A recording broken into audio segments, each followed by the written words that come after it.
Marlins Park in Miami, Florida. The New York Mets play the Miami Marlins.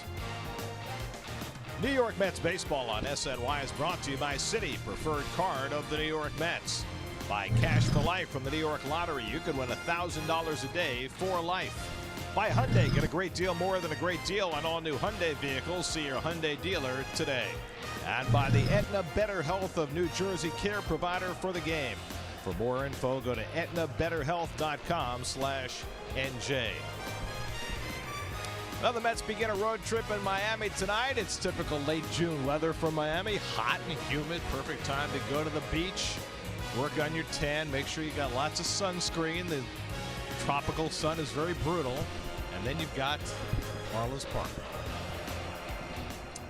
And a pleasant good evening, everybody, and welcome to Miami. Gary Cohen, Keith Hernandez with you tonight as Mets open a three-game series against the Marlins. This was supposed to be Jacob deGrom's night to pitch, and that's always an important event for the Mets. However, Jake has got some family issues to deal with, and he will not pitch tonight. He will be pushed back to tomorrow afternoon's game. He is scheduled to pitch then, and the Mets will wait for that. In the meantime, deGrom being scratched tonight sets up an unusual circumstance for the last week in June.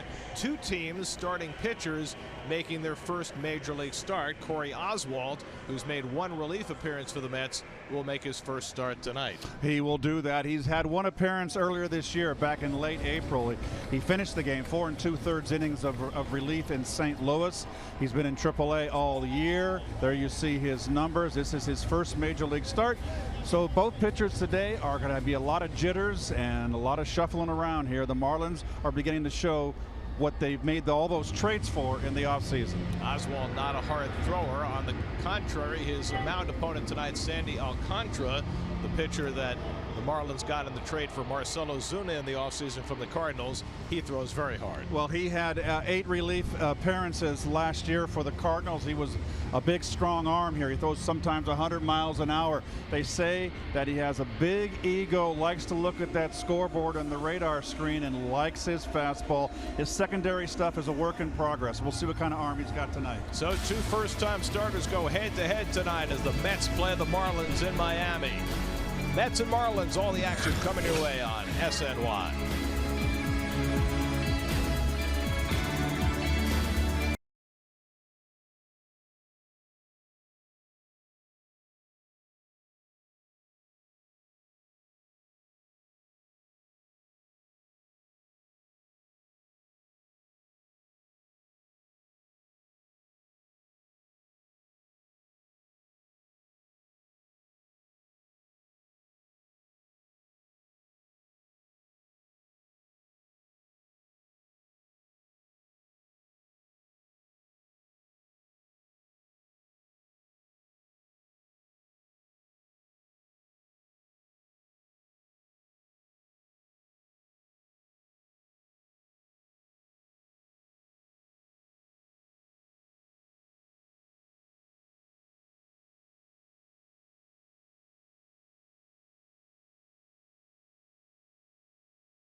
At 4:10 p.m. The first 25,000 fans in attendance will receive a Jacob deGrom bobblehead courtesy of your local Ford dealers. For tickets, visit Mets.com/tickets. New York Mets baseball on SNY is brought to you by Fidelis Care. Here today, here tomorrow, here to stay. By Toyota. Save on the Toyota Camry, Corolla, RAV4, and Highlander this Independence Day. And by Spectrum. Hey, Met fans, get the best TV, internet, and voice service today at Spectrum.com. The Mets and Marvel Entertainment present the Noah Syndergaard as Thor t-shirt giveaway to all fans in attendance Friday, July 6th, when the Mets take on the Rays, courtesy of your local Ford dealers. This exclusive, one-of-a-kind t-shirt was designed by well-known Marvel artist Joe Q and is only available to fans in attendance July 6th. For tickets, go to Mets.com/tickets. Around the majors, presented by Cadillac. Wow. Astros beat Tampa Bay 1-0 behind Lance McCullers last night. They've now won 18 of the last 21. Still just 3.5 games in front of surprising Seattle. Meanwhile, the Nationals continue to struggle.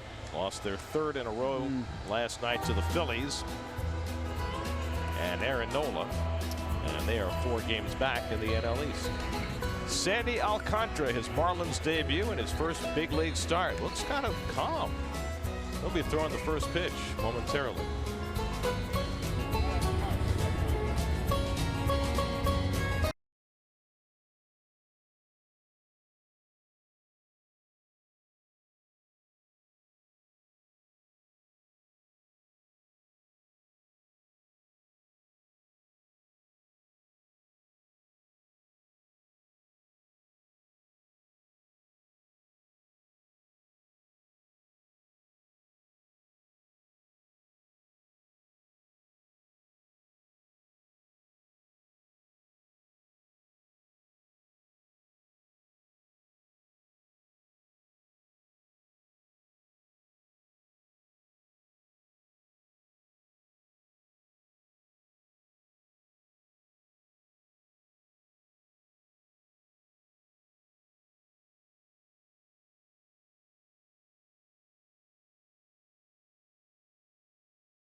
Yeah, very impressive. No, he's showing off his tattoos. No, I don't think so. Wilmer's in the lineup tonight. He's driven in runs in 5 straight games. A little surprising, Dominic Smith is not starting against the right-hander, but Wilmer is in that spot at first base. Geico starting lineup. Brandon Nimmo's second game back after missing a couple after getting hit by a pitch. Struggled on Wednesday. We'll see how it goes tonight. Jose Bautista has certainly held up his end. He'll hit on the second spot again. As Dribble Cabrera red hot once more as Mickey Callaway's team looks to get off to a positive start on this road trip after a 1-5 homestand.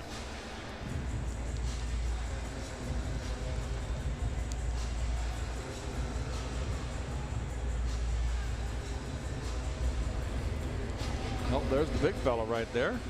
First major league start. All 6'4", 205 pounds of him from the Dominican Republic, 22 years of age. And we're talking about Sandy Alcantara. Marlins fans are starting to see the return on all the trades that they made of their star players. And you notice Don Mattingly right there, the great Don Mattingly, checking the lineups with his the scorecards, a small one in his hand that he receives from the umpires, making sure everything adds up. And there are the numbers for Alcantara.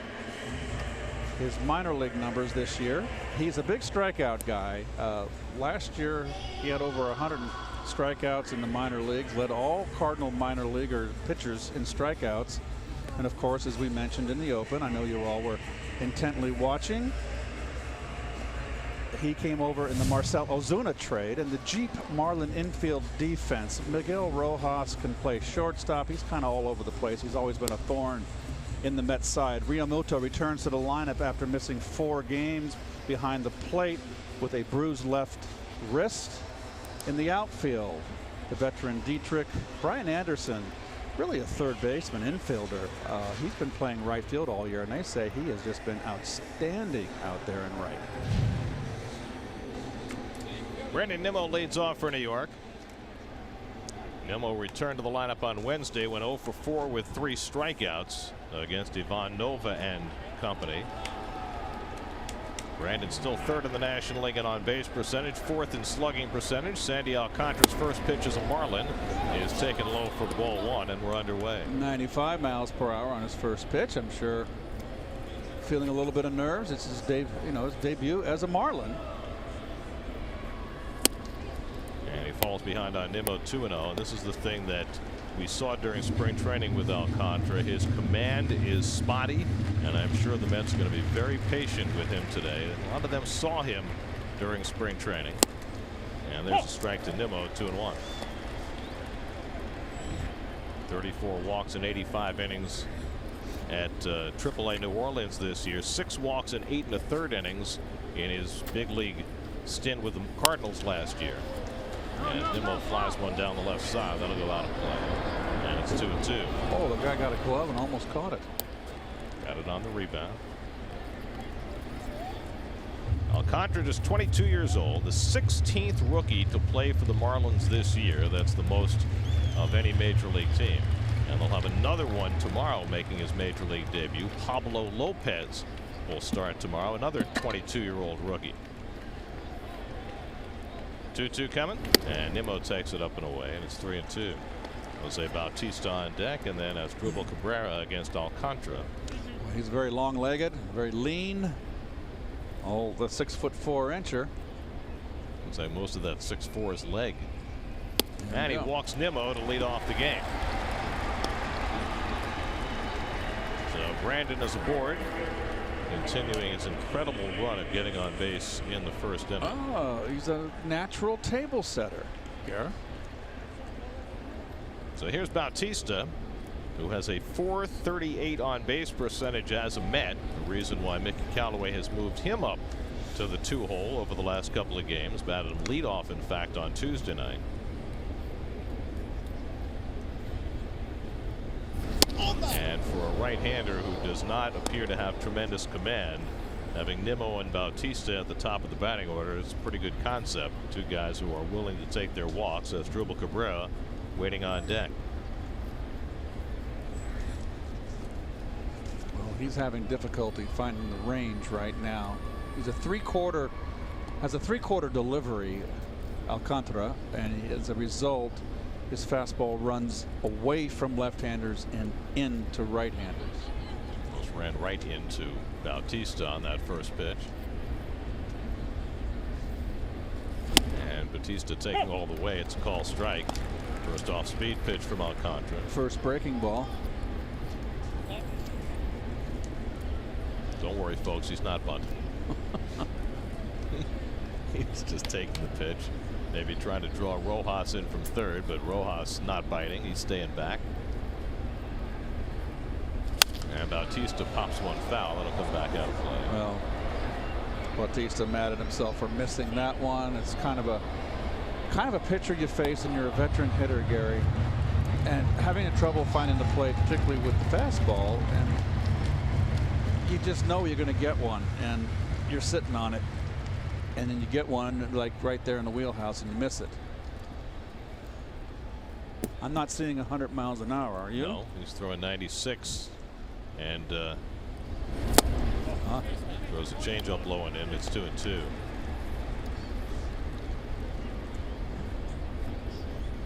We did see 100 during spring training, though, so it's in there somewhere. Got some nerves. He's off to a rocky start. Nimmo at first with nobody out. Cabrera on deck, and it's low and away to Bautista, and it's 3-2. So after walking the leadoff hitter, Alcantara goes 3-2 on his second batter, and Don Mattingly probably not all that shocked to see his young right-hander struggling to find the plate early on. Nimmo will be on his horse here.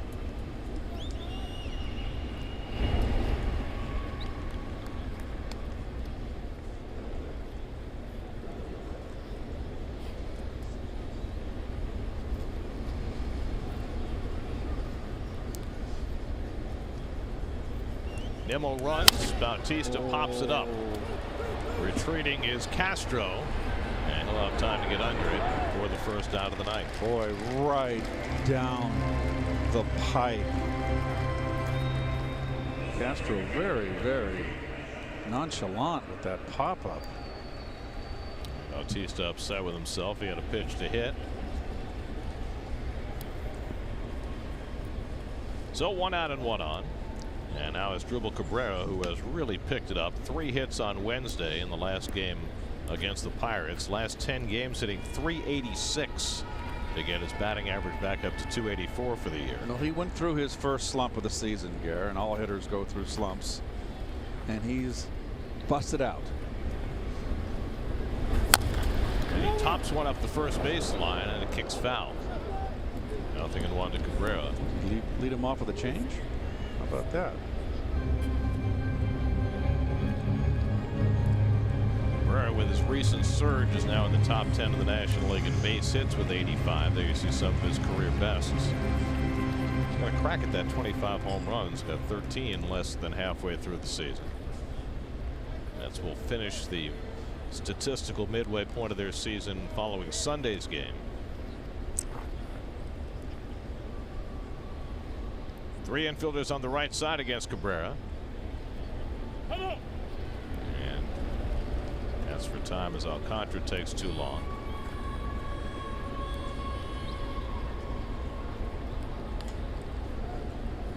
Alcantara was a September call-up by the Cardinals last year. Pitched in 8 games going down the stretch for St. Louis.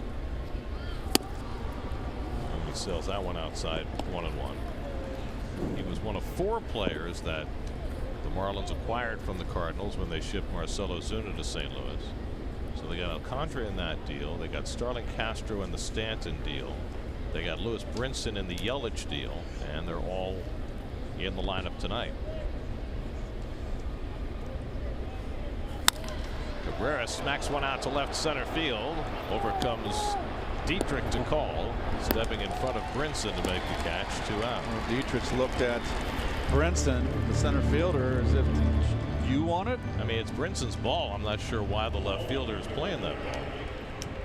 I mean, you basically got career infielders playing left field and right field, Dietrich and Anderson, with a guy who's supposed to be a great fly catcher in center field in Brinson.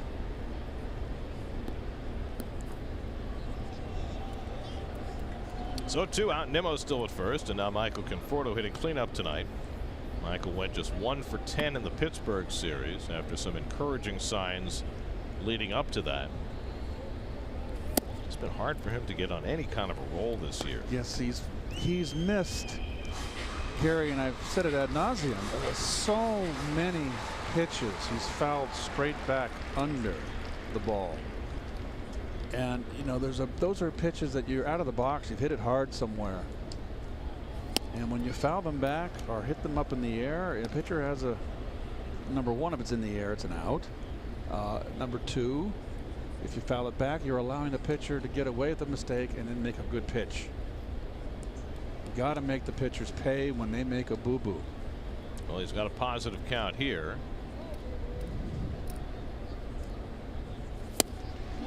And he goes after the fastball, 2-1. There's Derek Jeter, who has broken this team down to try to rebuild it after taking over the ownership reins. It's a young guy on his left, on your right. Good changeup. His kid is. Gets that one over for a strike, and it's 2-2. The fact, Gary, that he throws way out, almost below 3/4, that changeup just runs away kind of lazily. It's a real, it's a pitch that's you can track, and he needs it to get a little more on top to make it sink.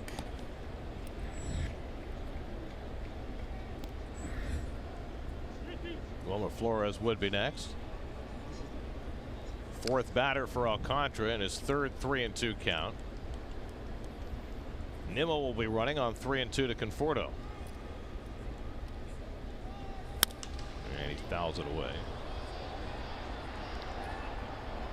96 from Alcantara. That's about where he's topped out so far. So really, he hasn't got a straight fastball. His ball runs away. So he's going to have a hard time pitching left-handers in. He's going to have to start it at the hip. And folks at home, keep an eye on the catcher's mitt where he sets his target. You've got a young pitcher here that's a diamond in the rough. He's raw. Watch how many times he will miss the target location-wise. Pulled down to first. Moore plays it on his hip, and that retires the side. So Alcantara works around the leadoff walk in his first inning as a Marlin. Corey Oswalt takes the mound for the Mets when we come back.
The National League in runs scored, but Derek Dietrich is the hottest bat in the National League in the month of June. JT Realmuto, maybe the best offensive catcher in the game. Brian Anderson's having a terrific rookie year, so they got some nice pieces in that lineup to face Corey Oswalt, who makes his second big league appearance in his first start. 7th round pick back in the June 2012 draft by the Metsies.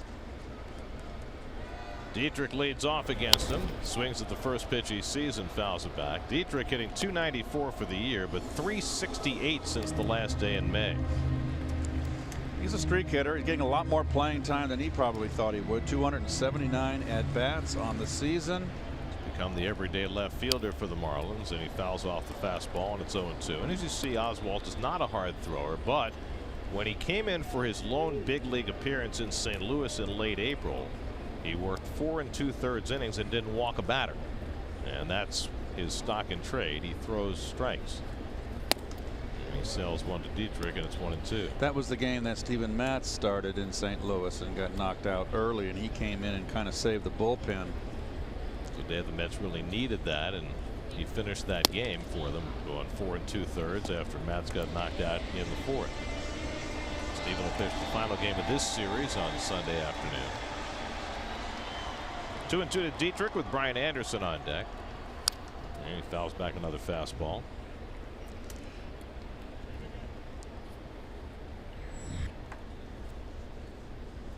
Dietrich has killed the Mets so far this year, 9 for 21. You can see the particulars on Oswald. It's a big kid, 6'5", 250.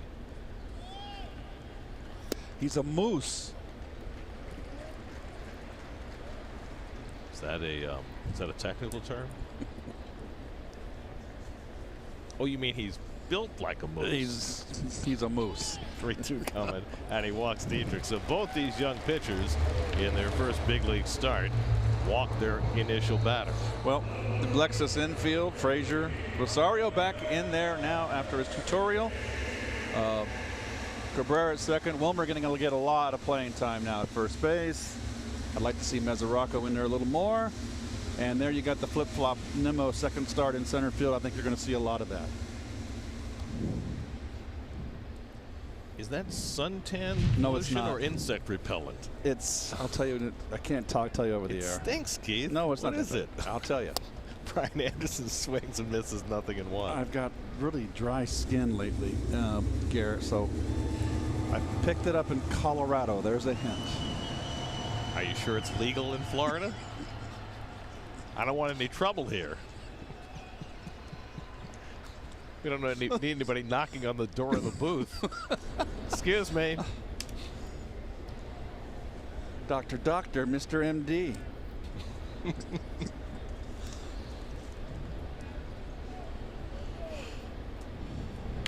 Brian Anderson having a terrific rookie year, 92 hits. That's 4th in the National League, and he bounces one foul. Anderson began the year playing third base, has subsequently been moved out to right field. And he's done a really nice job out in the outfield. We saw him the last time the Mets and Marlins got together playing out there.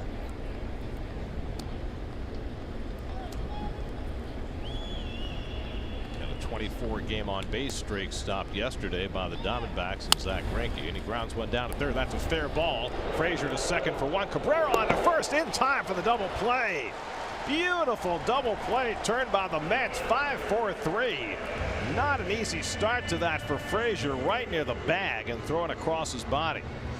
Anderson did not break out of the box initially, if I'm correct. He thought it was going to be foul, and that's allowed Frazier to make a beautiful throw on the run like there, pivot, and that set up the double play. Nice play by Frazier. Beautiful feed to Cabrera, and that's 5-4-3 on your scorecard. So 2 out and nobody on now. Real Muto hits one short hop by Frazier. Nice defensive inning for Todd, helping out Corey Oswalt in his first inning as a big league starter. No score after 1 in Miami.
Second inning, Wilmer Flores leads off for New York. Wilmer's hit in 6 straight games. He's driven in a run in 5 straight games, and that's why he earns the start tonight against the right-hander over Dom Smith. And bounces the first pitch foul. 0-1. Well, the Mets looking for any offense they can find. These are not two offensive juggernauts here out on the field playing each other.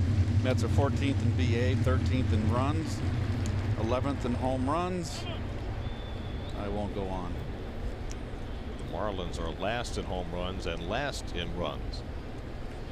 And the slider misses from Alcantara, and it's 1-1. Takes a lot off that slider, Gary. 82 miles per hour. Kind of makes it a slurve. Roof closed in Miami tonight. They have been opening the roof more this year than in past years with the new ownership. Had it open this week against the Diamondbacks for their night games, but not tonight. And that's too high. And for the 4th time in 5 batters, Alcantara's run a 3-ball count. Well, it would not be a surprise to anybody who's been watching. It's with the lowest batting average in the National League in June. Oh boy. Wilmer pops one up into shallow right center. In comes Anderson to call off Castro, and that's the first out. This is a kind of pitcher right here where you know you're going to get the fastball, and you might get one in the wheelhouse, and just not to try to do too much and not try to hit it over into the Atlantic Ocean or into downtown Miami. Just stay that nice smooth stroke. Just settle for hitting it into the home run sculpture. Yes. That's far enough. Yes. Didn't they add Jeter's new crew? They wanted to get rid of that sculpture? I think they're still down on it. Here's Frazier lining one into left field for the first base hit of the night. So Todd coming off a 1-for-10 series against the Pirates. Swings at the first pitch he sees from the rookie right-hander and has a base hit. And that'll put a smile on his face. He has really gone through a tough time, Todd, of late.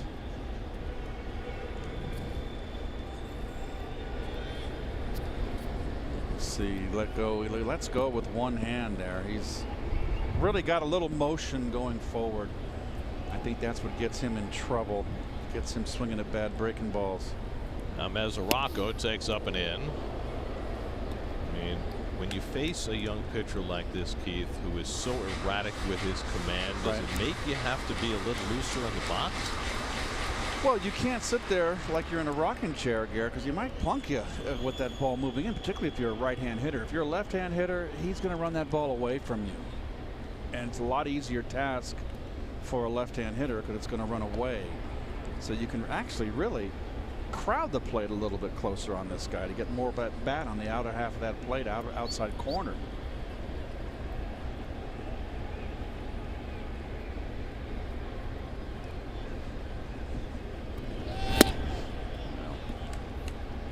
Slider misses down. It's 2-0.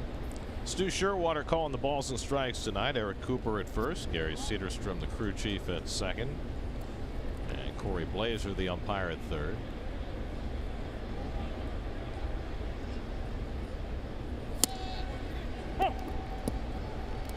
We say it, they play it. There's Stu.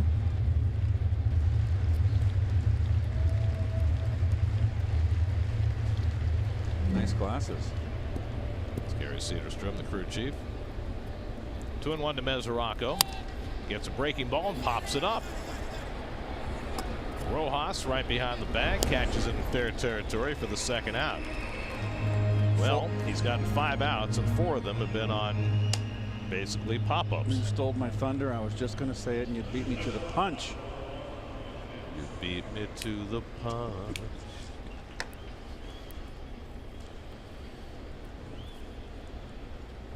Here's Rosario. Returned to the lineup on Wednesday, got on base twice with a double and a hit by pitch in 3 plate appearances, as they've worked with him on shortening his swing. And he takes a strike.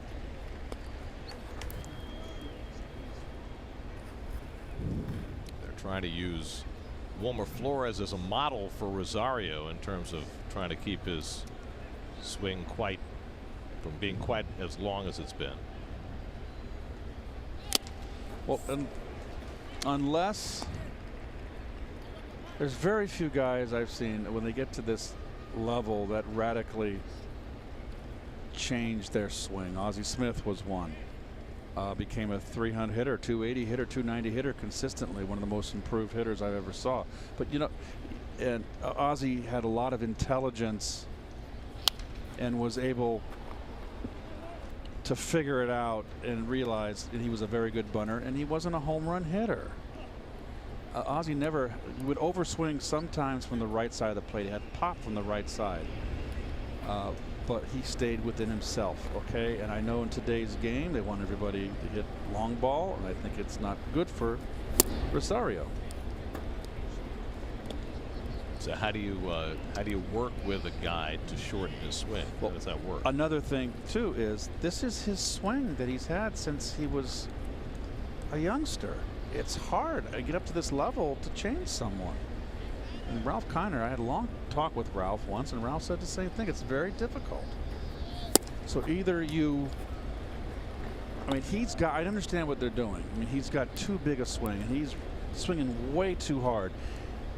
And I think it's all pressing, Garrett, because this club is collectively struggling to score runs, and it affects, I feel like I'm repeating myself, it affects the younger hitters worse than the veterans. And I just think he's overswinging, trying too much.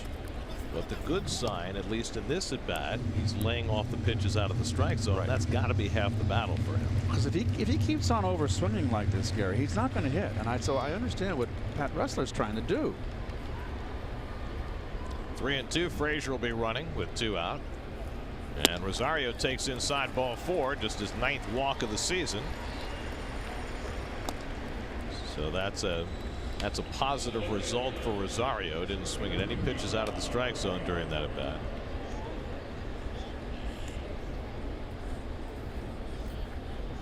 So now Corey Oswalt, who had 1 at bat in his big league debut.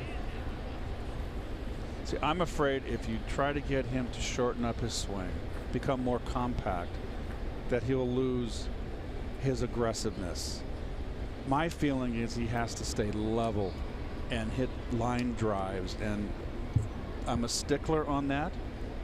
And getting this, 18-degree, whatever it is, 12-degree launch angle, it's fine for guys like Bellinger. It's not good for a guy like Rosario, guys that don't have power. You want those guys. Rosario should have maybe 10 triples a year, double digits in triples. He's that fast, using the gaps. That's the kind of hitter he is. Make him hit the top half of the ball. Focus on the top half of the ball in batting practice. Throw down to second, and Frazier is picked off. Real Muto throwing behind Frazier, took a big secondary lead, and Todd is picked off to end the inning, leaving the pitcher to lead off the next inning. Big mistake by Todd Frazier.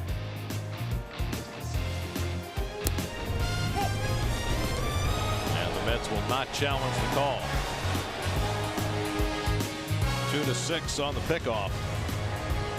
Riddle puts down the tag, and Frazier is a dead duck. Still no score in Miami.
It's bad enough to get picked off second base, but with 2 out and the pitcher up, it messes up your next inning as well. Boy, way off the bag there, and there's just really, from a veteran player, it's no excuse. Wasn't even a very good throw by Real Muto, and he was still out. Nice play by Riddle to go up and get it and get the tag down.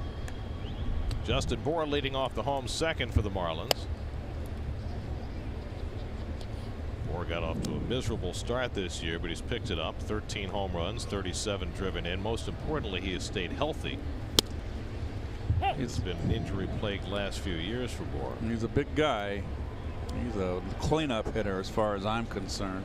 12 of his 13 home runs against right-handers. Looks a little pop-up into shallow left center. Rosario racing out, but he won't get there. And Bour has himself a little duck snort for a base hit.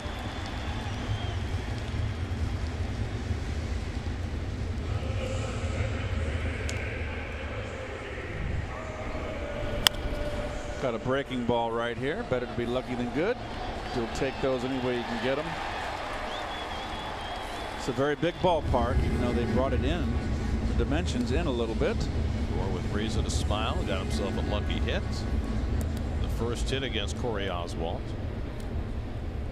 If you're just tuning in and you were expecting to see Jacob deGrom on the mound, Mets found out a little before 4 o'clock this afternoon that Jake would not be available. That's driven to center by Castro, but Nimmo is right there waiting for it. And Starlin Castro retired 1 out.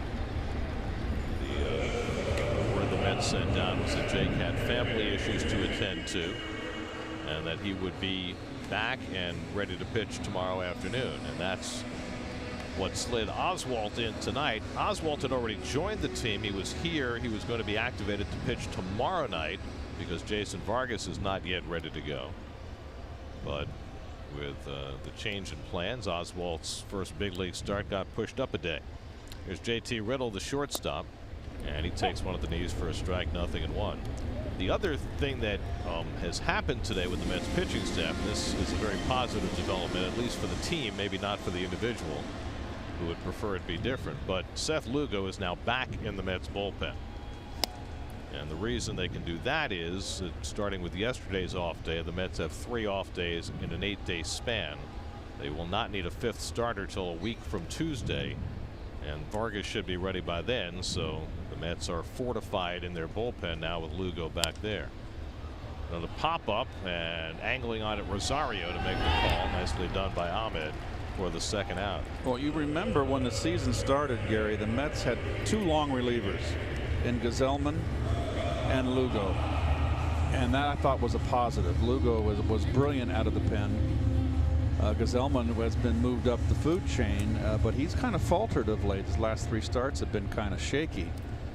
But I do think that the bullpen, the way it's been taxed, I mean, the Mets are carrying 9 relievers tonight. Right. 9. Here's Miguel Rojas playing third base, and he takes low for ball 1.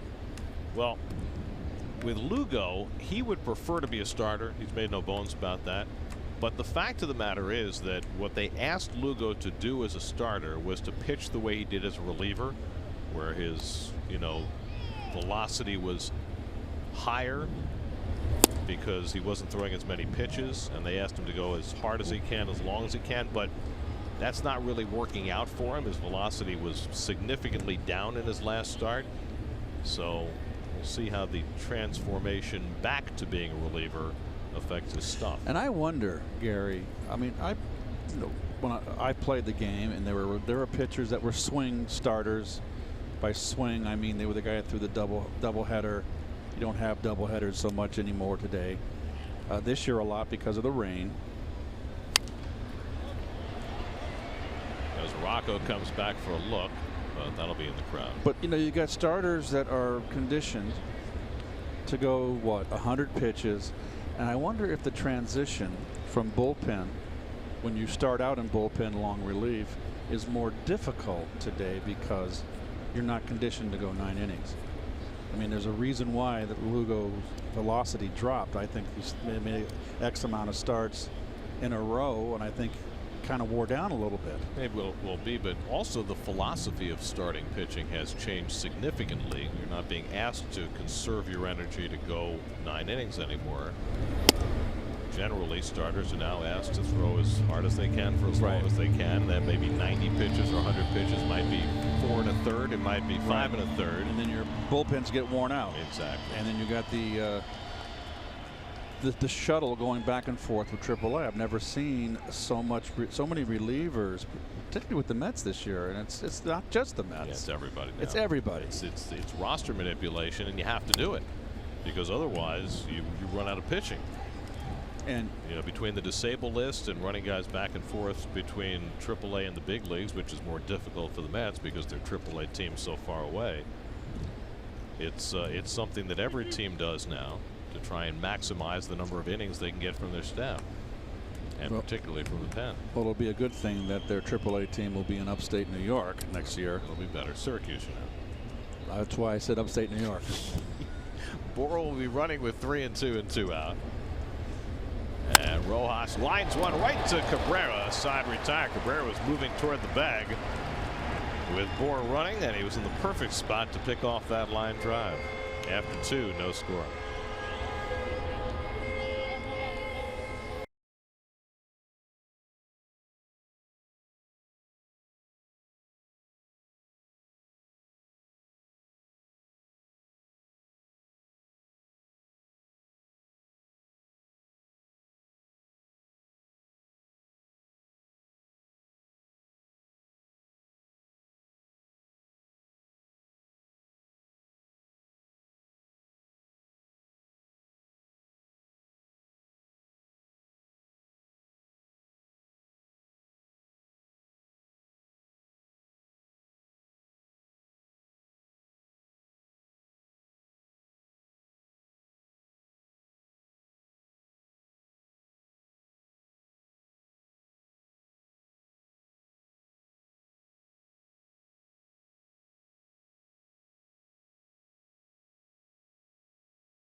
'18 Camping World MLB All-Star Ballot is now open and exclusively online. Make sure your favorite New York Mets are represented on this year's squad by voting at Mets.com/vote. Catch all the excitement of the 89th MLB All-Star Game July 17th live on Fox. Corey Oswalt was at the plate when Todd Frazier got picked off second base to end the second inning, so he gets a fresh turn. Goes after a slider from Alcantara, and it's 0-2. Brandon Nimmo on deck, then Jose Bautista. These two rookies, each making their first major league start, have acquitted themselves quite nicely so far. Oswalt strikes out on 3 pitches. First strikeout for Alcantara. Throw it ahead. Presented by Wells Fargo. Well, Mr. Darling is going to be after that All-Star break. He'll be doing a lot of work nationally, and as usual, Gare, starting with Tampa Bay, the games will begin in earnest for me. Just you and me. Hey. Simple and free. Oh gosh, I can't wait. Here's Nimmo, who walked leading off the game. He's kind of settled in here a little bit now, Mr. Alcantara. I like that name.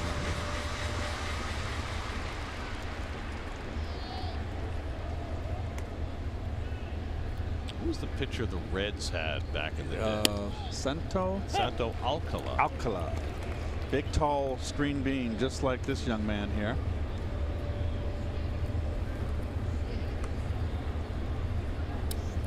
You know what Sandy is short for?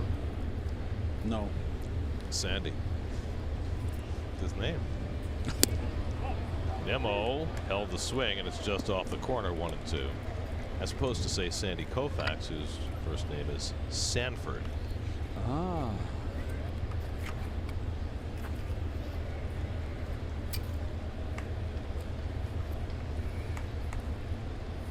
One-two coming to Nemo, and he sails that one outside a change up 2-2. Jose Bautista waiting on deck.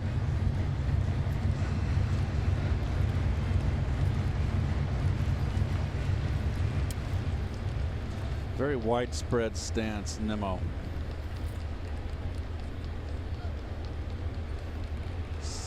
Kind of sits down, crouches at the legs, and keeps his body upright from the waist up. You know, you talk about, we just talked about changing someone. I would like to see him get his feet a little closer together, but that's the way he's hit. I'd be reluctant to change him. 3-2 coming. Struck him out with a changeup. Back-to-back strikeouts for Alcantara to start the third. Why would you want to see him change, Keith? I think sometimes he gets too widespread. I know he's doing it for balance. Doesn't want to lunge. So you don't have, all you do is pick up your foot and put it down. But I think he's so widespread that you can lock your hips. And I think sometimes he dips, his body drops because his feet are so far apart. That's just my opinion, and I wouldn't change him because he's doing a fine job. He's getting on base, he's hitting. I mean, he's basically taking the stride out of the equation, right. Just kind of lifting the heel and putting it back down again. So my feeling would be, okay, there's the two lefties talking right now. They're talking about Alcantara, how the ball's moving. If he got his feet closer together, he can do the same thing, lift his foot up, put it straight down, and I think have more hip rotation. But I wouldn't change him.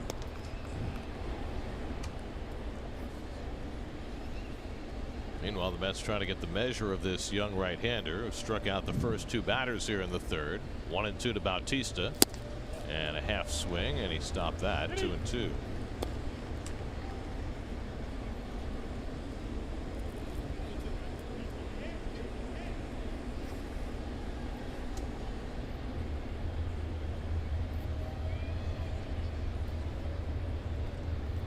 Two coming. And he fouls it straight down. Another changeup. Watch his head here on the delivery. Watch his head get in right over his front leg. When his leg lands, there's nothing wrong with that follow through. It's almost close to like Bob Gibson used to follow through, huh? It's a beautiful delivery. And another full count. He's had more than his share of those. He's throwing more sliders now. And look, remember, Gary, in the first inning, he had an 82-mile-an-hour slider. So he was tentative with it. Now he's throwing at 88. But he's got a flat slider. Sixth full count through the first 11 batters. And Bautista fouls off the fastball. And he'll do it again. So a lot of pitches early in this game for Alcantara. Corey Oswalt on the other side has worked de minimis with his pitches.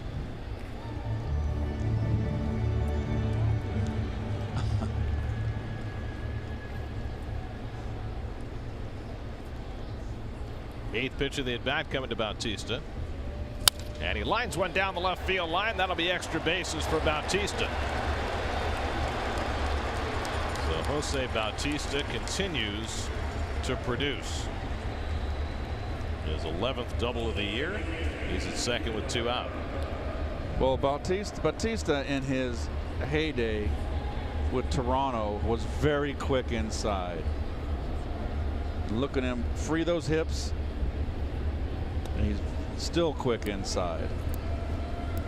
You pitch him inside at your own peril in his day, and he's smart enough to look in right here on a pitcher like this. It's a diamond in the rough. 14th straight game Bautista has reached base, and he has an on-base percentage over 500 during that span. So the Mets have a runner in scoring position for the second straight inning, and Bautista, I'm sure, will be wary and make sure that Real Muto doesn't pick him off second. Cabrera flied out to left his first time up. They're giving him that left side of the infield, Gary. Got a pitcher throwing the ball that runs away. Perfect to put it right where the shortstop should be playing.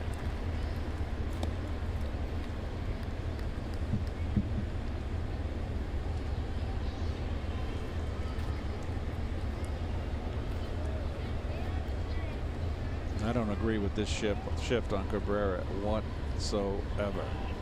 All you have to do is hit what for 150 years was a ground ball to short, and it's an RBI single. Yep. And he tries to, but it's right behind the bag, and there's Riddle to field it, and that retires the side. 2-out double by Bautista. He's left stranded. No score in the middle of the third.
Field in baseball, Giancarlo Stanton, Christian Yelich, Marcelo Zuna, all traded during the offseason. Yelich now in Milwaukee, Ozuna in St. Louis, Stanton in the Bronx, as the Marlins break things down in their 25th anniversary season and try and start from scratch. One of the guys they got back at the plate, that's Lewis Brinson, and he throws one to deep left field, headed back toward the wall. It's out of here. Lewis Brinson on the first pitch of the bottom of the third takes Corey Oswalt deep. 1-0 Miami.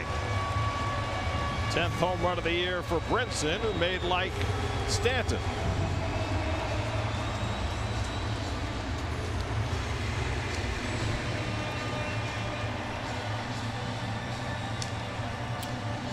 Well, Brinson came into that at bat hitting just 178, but they've been very patient with him. Jumps on a first pitch fastball. And it has been a struggle for him, Gare. Well, he now has 10 home runs, and he's given his team and his rookie pitcher Alcantara the lead as Alcantara takes his first turn at bat.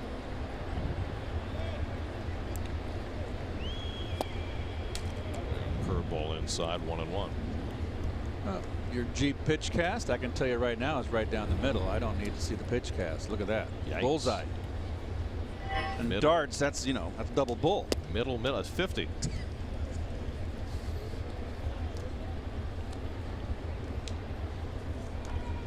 So Brinson with his 10th home run, his 30th run driven in.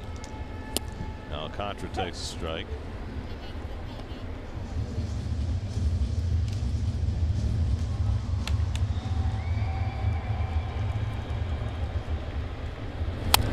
Slash down to first, and Flores knocks it down. Still has plenty of time, even on the second bobble, as Oswalt gets over to cover for an entertaining first out. Well, the rare double bobble out.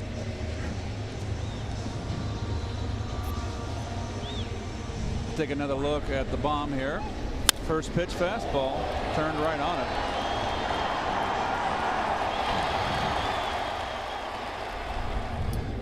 Starting the night, see the Marlins outfield numbers on the left and the guys they traded away on the right.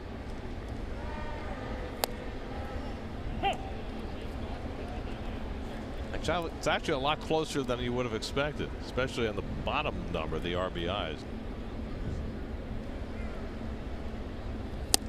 There are some people that would have said there'd be more home runs than just 40 at this point in the season. 3 months in.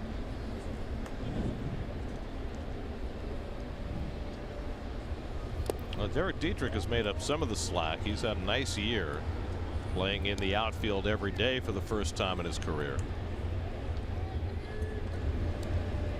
Dietrich drew a walk his first time up. Let's check in with Steve Gelb. Steve? Gary, yeah, as you were saying, Derek Dietrich's probably on the best run, actually, of his entire career, hitting .352 this month. I asked him just what's behind this type of a hot streak, and he said it's really about maturity and learning his swing, understanding what he needs to do to be successful as he walks. And it dates back to last July. For Dietrich, he was a guy that always was tinkering, trying to figure out what adjustments he needed to make in his swing, and what that led to was a lot of extra thought when he was up at the plate. But in July of last year, he finally decided to make a switch, stick with what was working, and just continue to work on that day in, day out, not change anything. And what that's allowed him to do now is when he's at the plate, he's comfortable with his swing, but he's only thinking about what the pitcher's trying to do to him and not what adjustments he needs to make with his mechanics. Well, I can tell you I played with Bernie Carbo, and Bernie Carbo had so many stances I could never figure it out. If he went into a slump, Bernie would try something else in the cage. You know, whatever, stick with what got you there.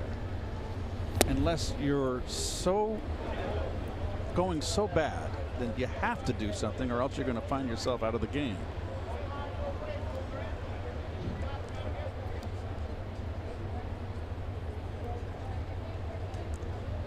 Brian Anderson grounded into a double play his first time up.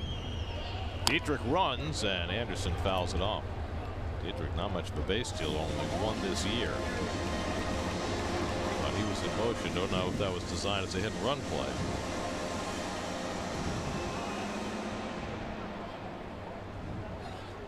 Anderson, one of the more impressive rookies in the National League.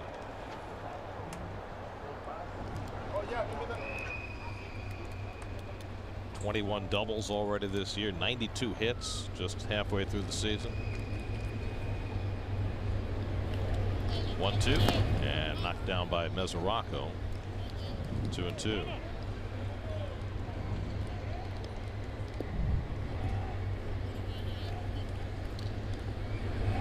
Nice block.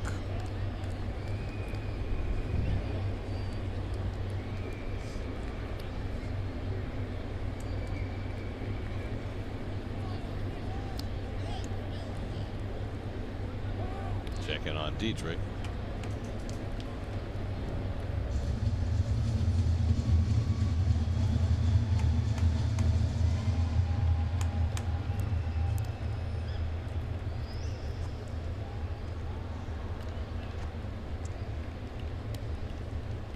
Two from Oswald, and Anderson grounds another one toward third. This one goes foul.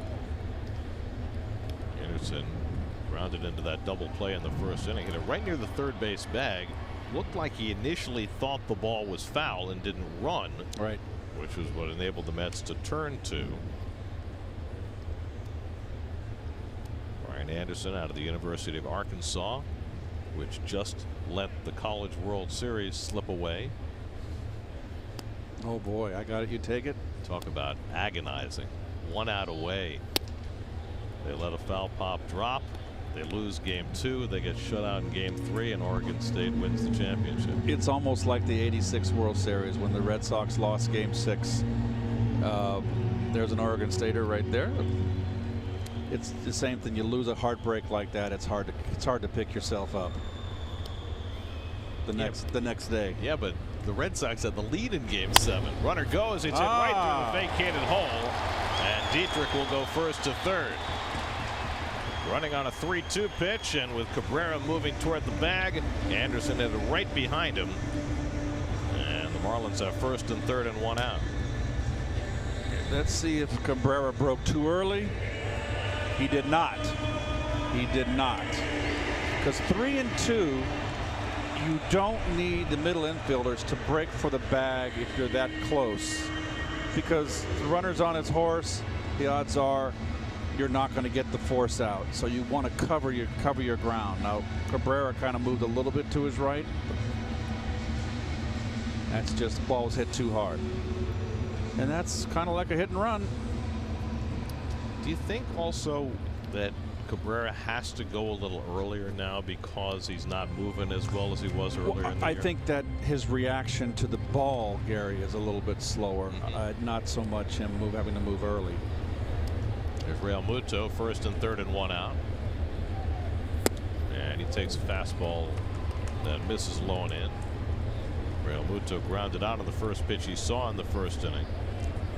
Heath mentioned that Real Muto sat the last 4 games. He took a foul ball off his left wrist on Sunday and didn't start any of the 4 games against the Diamondbacks. And the Marlins lost 3 of 4 to Arizona, which brings up this next point, which is stunning. When Real Muto starts this year, the Marlins are 26 and 29, 3 games under 500. When he doesn't start, 6 and 21, 15 games under 500. He's a nice player. There's no doubt about it. Hits one toward the hole. That's a base hit, and that'll bring in a run. Dietrich in to score. Anderson stops at second. Real Muto cashes the run, his 33rd RBI, and it's 2-0 Miami. 2-0 count, Gare. You missing with the breaking ball. Runners on first and third, no open base. It's a fastball count, and he gets it. He's a good line drive hitter. Good line drive hitter. Solid player. Solid catcher. And he's one of the few that the Marlins did not get rid of. You know, when the Marlins traded away all those guys during the winter, Real Muto said publicly that he wanted to be traded as well. But it seems as though maybe he's come around and sees what's going on here, and that Miami is indeed building for a future that could very well include him. I mean, he's only 27 years old. So, you know, if he signs a long-term deal with Miami, which I think they would probably like to have happen, he could be the guy that they build around. Here comes the big guy.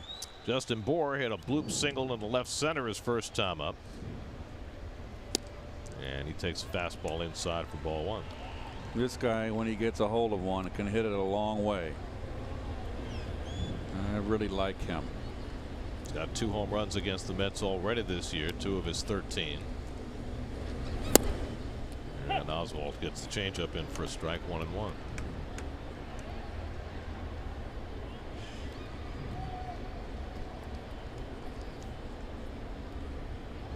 Bour hitting just 189 with runners in scoring position this year. He got his pinky over the knob there.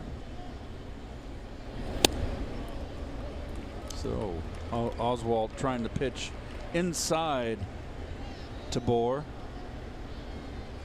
Missed both times. First pitch, third pitch. Followed with a changeup on the second pitch. Let's see if he does the same thing this time.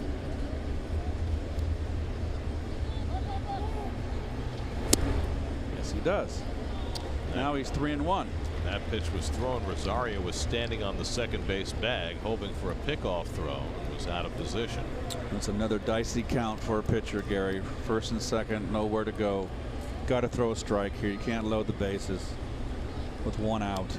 It's behind Real Muto, 2-0. Now 3-1 to Bour. And Bour gets a fastball and fouls back, 3-2. Big cut. Nice fastball up in the strike zone.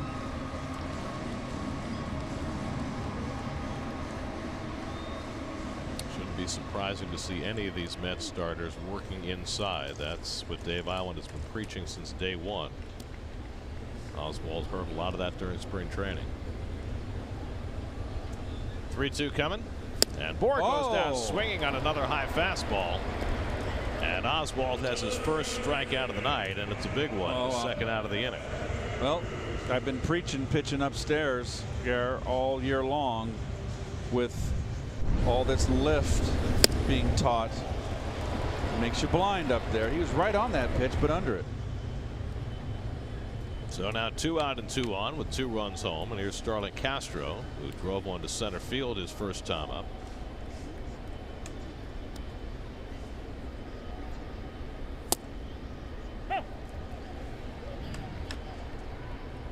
Four-year-old Corey Oswalt, just his second big league appearance and his first start. The Mets get the bullpen up behind him. Chris Beck begins to throw.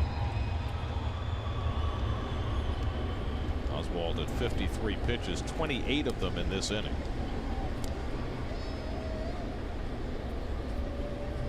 And Castro hits one up the middle. That's a base hit. Anderson around third. He'll come in to score. Real Muto all the way to third. Starlin Castro adds a 2-out RBI hit. It's 3-0 Miami. And the walls are closing in on Corey Oswalt. Bunching their hits here. Got it all started with the home run, the 10th home run by Brinson.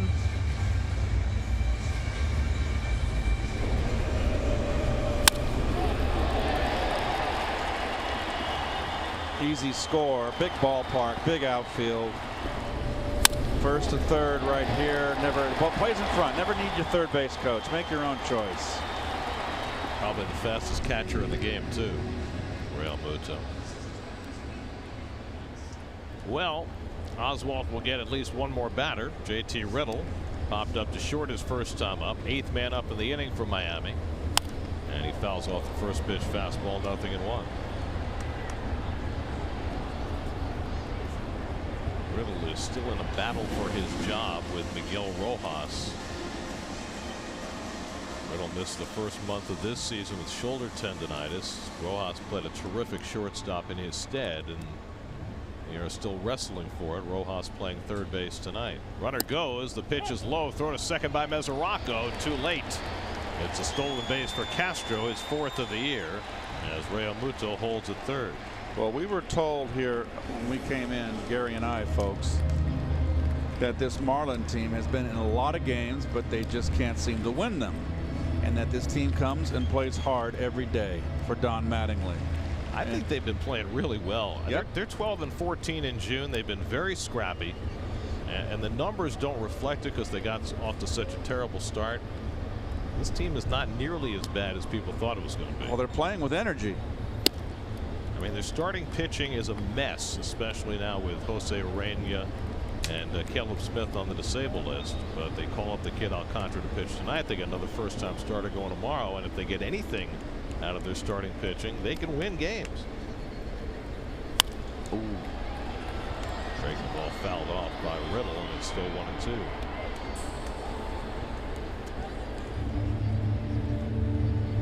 Marlins come into the night only 2 games behind the Mets in the standings, and that's even having lost the last 3 in their series against Arizona. It wasn't supposed to be that way. Everybody figured the Marlins would lose 110 this year. That's driven in the air to right field toward the corner. Bautista looks up, and it's out of here. JT Riddle adds a 3-run homer, and the roof is caved in on Corey Oswalt. It's 6-0 Miami. Riddle, who hit his first big league home run, a walk-off shot against the Mets last year. It's a 3-run homer to put an end to Oswalt's first big league start. First pitch fastball. Up and in. Bleeds out over the middle.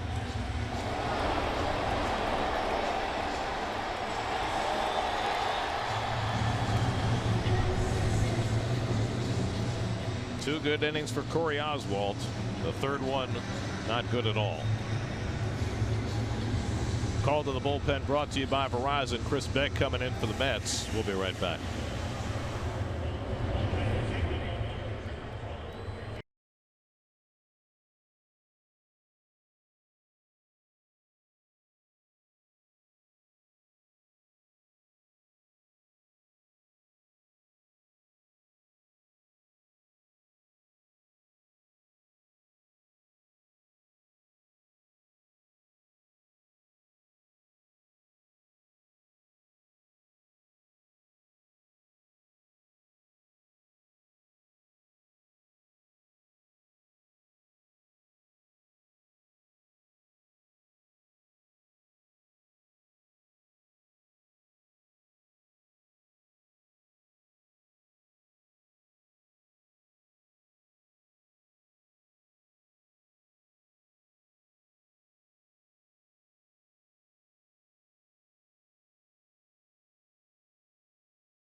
Well, Corey Oswald found out 3 hours before tonight's game that he was going to be starting a day earlier than was planned.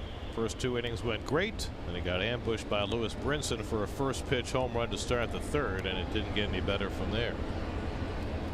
So he's out after 2 2/3, and Chris Beck is on to face Miguel Rojas with 2 out and nobody on. Rojas, the 9th man up in the inning, takes a fastball for a strike. Beck's last outing was in that bullpen game against the Dodgers, and he pitched very well. 2 2/3, allowed just 1 hit. It was a Kike Hernandez home run. Best he's looked in his 4 outings as a Met. Skips one in. A ball and a strike to Rojas. It's going to be a bullpen game again for the Mets. Wasn't the plan. Well, they got 9 of them out there. It's a good day if you're going to have a bullpen game, because you had an off day yesterday and you got DeGrom pitching tomorrow. Jacob DeGrom pushed back a day because of having to tend to family issues. Rojas grounds one down to 3rd, and Frazier takes care of him to retire the side. But 6 runs, including home runs by Brinson and Riddle. And it's 6-0 Miami as we go to the 4th.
Watch SNY Mets games on the go on any device with live streaming presented by Verizon. Just visit SNY.TV or download the NBC Sports app today for live streaming coverage of every SNY Mets game. Let's look at downtown Miami at night. Well, Sandy Alcantara in his Marlins debut and his first big league start now is 6 runs to the good. Michael Conforto leads off against him in the 4th. Michael grounded out his first time up. Alcantara promptly falls behind 2-0. He's thrown a lot of pitches early in this game. He's already had 6 full counts. He's only thrown a first pitch strike to 7 of 13 batters, but he's given up only 2 hits. And so far so good for Don Mattingly's young starter. Same defense on the infield as they had for Cabrera. Shift on the right side. Same defense, so they must feel that everybody's going to roll it over on the left side of the plate from the Mets. So far they haven't been proved wrong. Riddle's in just the right spot. 6-3 put out for the first out.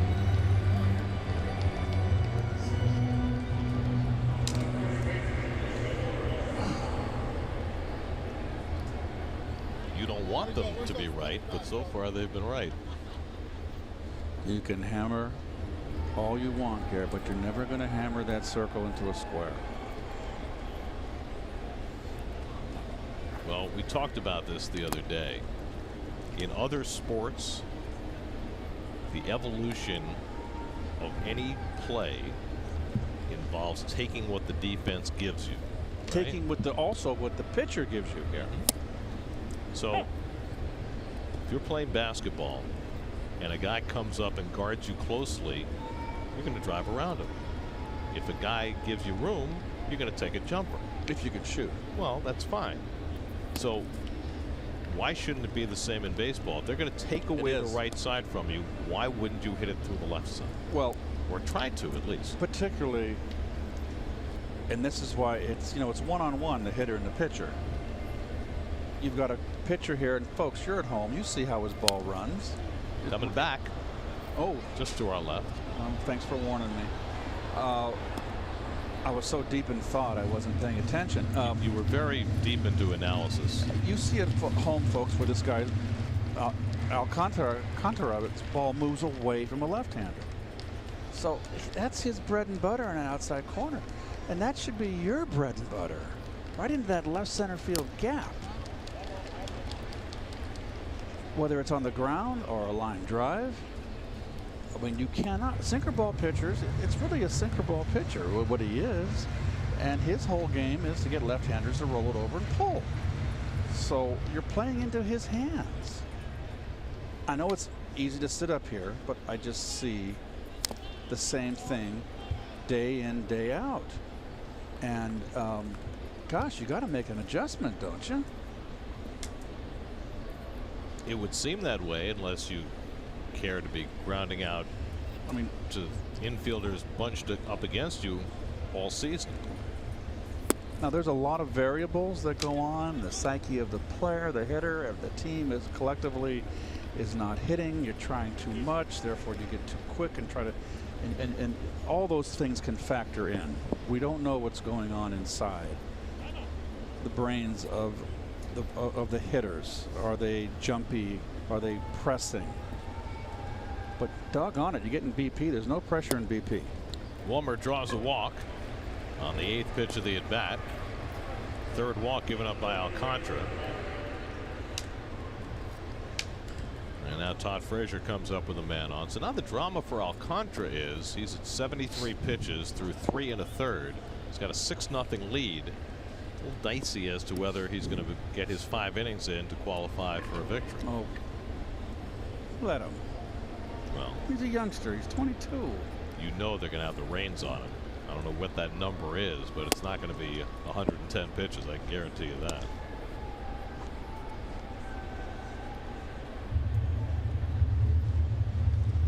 Calisthenics, but nothing further in that Marlins bullpen. That's what the relievers do during a game. I always wondered. Well, it's one of the things they do. They got so much time in their hands. Frazier takes a strike. Todd had a base hit to left field his first time up, but then was picked off second base to end that second inning, which really helped out Alcantara's cause, not only in terms of ending the second, but having the pitcher lead off the third.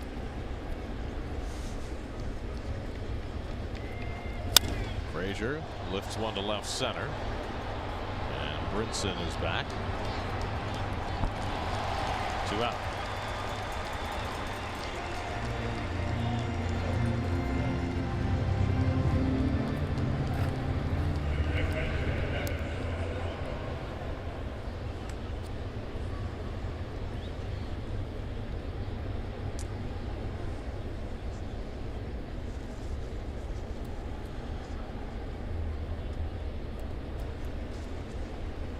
Now Mesoraco popped up to third base his first time up. And he smacks one deep to left field. Back goes Dietrich, and he can't get it. It's one hop to the wall. Flores to third. He's being waved home. The relay throw by Riddle to the plate, and Roller's safe as the ball gets away. Mesoraco all the way to third. The Mets are on the board. It's now 6-1 on the double off the bat of Mesoraco.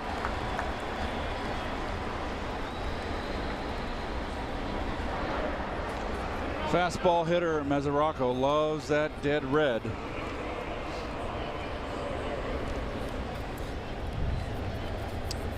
ball's going to be middle in. Oh, hanging slider. Excuse me, folks. I did not observe that. Dietrich just over his head. Not the greatest of outfielders, Dietrich. Adequate out there. Is that an error in the throw, Gare, on the advancement? Because he did not take off for third until the ball got away, so it's going to have to be an error on somebody, whether it's on Riddle on the throw or on Real Muto not catching it. I think it's got to be on Riddle, E6, on the advancement to third. And that is how they score at E6, allowing Mesoraco to get to third. Dominic Smith out on deck to pinch hit. 2-0 to Rosario, who walked his first time up. And now 3-0. Well, it's a good relay throw in, and the ball just runs into the runner. It's a bad throw home. That might have been a close play if that throws on the button, believe it or not. No, it didn't look like Real Muto should have caught that ball. But he had the runner to contend with. I mean, it was on the fly. The throw was into the runner. Yeah. There's a strike, 3-1. Well, Rosario's already drawn a walk tonight, just the 9th walk of the season for him. Alcantara's already walked 3, including 1 in this inning. Smith hoping for a turn. Now it's 3-2 to Rosario.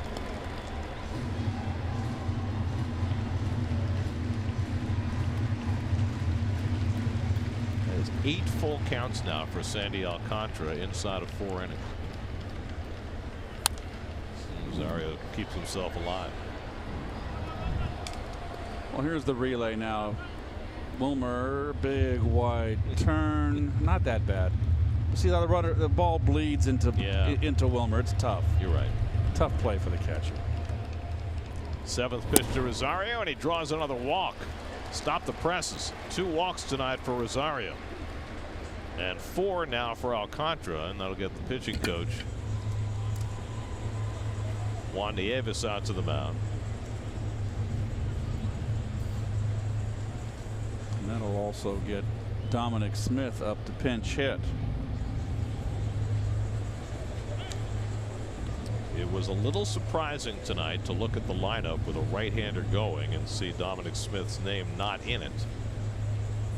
He's been struggling, and he's been pulling too much of late. It's the 2nd straight game that the opposition has started a right-hander, and Dom has not gotten the start. His last start was Tuesday night against the Pirates, and he was 0 for 4 with 4 strikeouts. So he is now having to compete for playing time.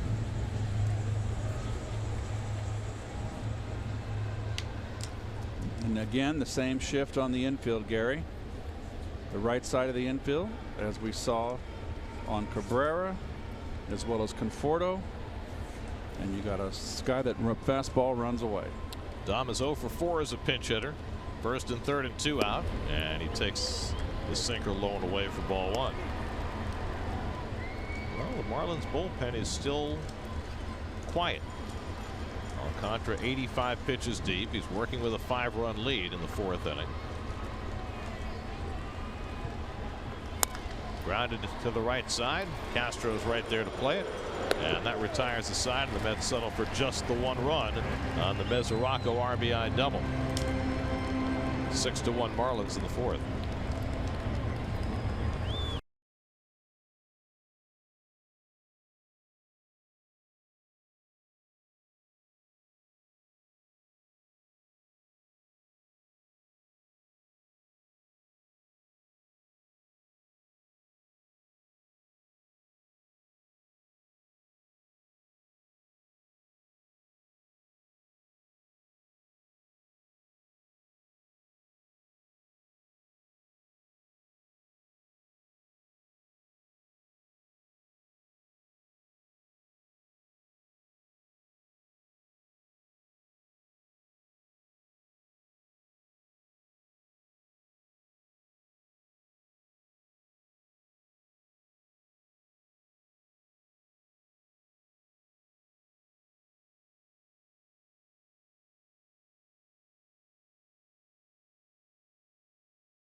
quickly in downtown Miami.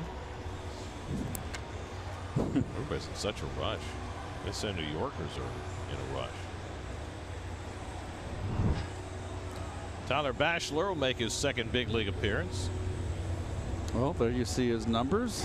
Not many, but he's only his second start. Nice. He came in relief on Monday night against the Pirates, gave up a 2-run homer to Josh Bell. That's all he allowed in his 2 innings of work. Lewis Brinson homered his last time up against the starter Corey Oswalt, and he takes outside from Bachelor, ball 1. Well, Bachelor's got a good arm here. A little guy who throws hard. Throws from the right side, the first base side of the rubber.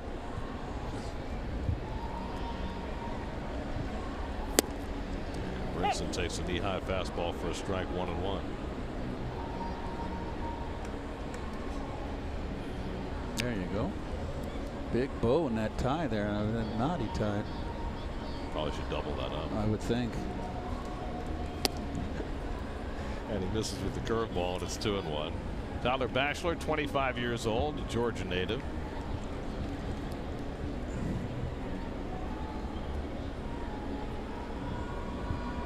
It's got him in the 11th round of the draft in 2013. Brinson flies one down the right field line. Bautista's not going to get there, and it lands for a base hit. Brinson stops at first. He throws behind him, and Brinson gets back safely. And now the Mets are saying that he was off the bag. The home plate umpire, Stu Sherwater, went to first base to make the call. Mickey Callaway is going to come out. There's also the question as to whether Brinson left the baseline to avoid Flores' tag. I don't think he did, Garrett. A very similar play. The one in Colorado. Yeah, the inverse though here. We saw LeMahieu called out on a play like that. No, he's clearly in the line. Okay, he's avoided the tag. He went a long way. No, but he's in the line, getting back in the line. And did he leave the bag? No, he did not. He's safe. Kept that left middle fingertip on the corner of the bag as Wilmer argues from his belly. So Brinson gets back safely, and nice idea by Bautista throwing behind him, but Brinson survives, and he's 2 for 2 tonight.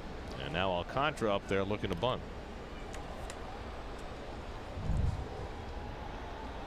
He's made his turn, so he's allowed to get that far out, Garrett, and he didn't go way inside. Look at that, he's fine.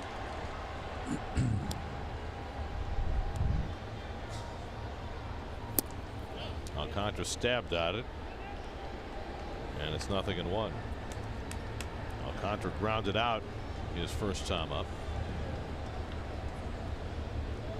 So they're pushing Alcantara a little bit in his first big league start. 86 pitches through 4 innings. Make him feel good about himself and earn a W. Bunted right back to Bachelor. He's got to play at second. Out there, safe at first. Nice aggressive play by Bachelor to go after the speedy Brinson, and he got him. 1-6 on the fielder's choice. Well, Mesoraco is the field general, shouting the orders there, and Bachelor trusting in his catcher. You have to. Your back's to the plate. You can see Mesoraco pointing and yelling at the same time, I'm sure. Nicely done.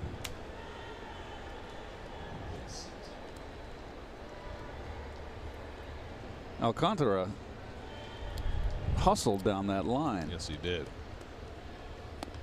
Now Derek Dietrich, who's been up twice and walked both times. Corey Oswalt went 2 2/3, allowed 6 runs, 6 hits, 2 walks, 1 strikeout, 2 home runs. Chris Beck came on to get the final out in the 3rd, and now Bachelor in the 4th. And a fastball at the feet of Dietrich, and again he's ahead in the count, 2-0.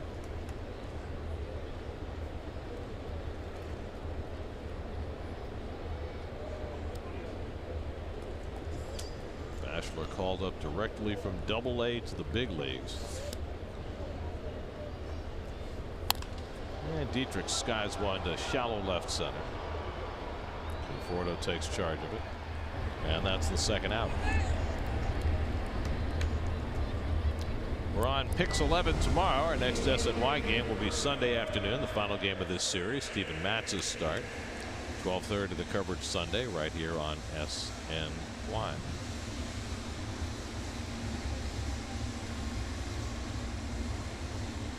Here's Brian Anderson, who had a base hit to center field his last time up and scored a run, 1 for 2. Mets 1 run, 3 hits. The Marlins 6 runs, 7 hits. We're in the 4th. 99 outside from Bachelor, 1-0.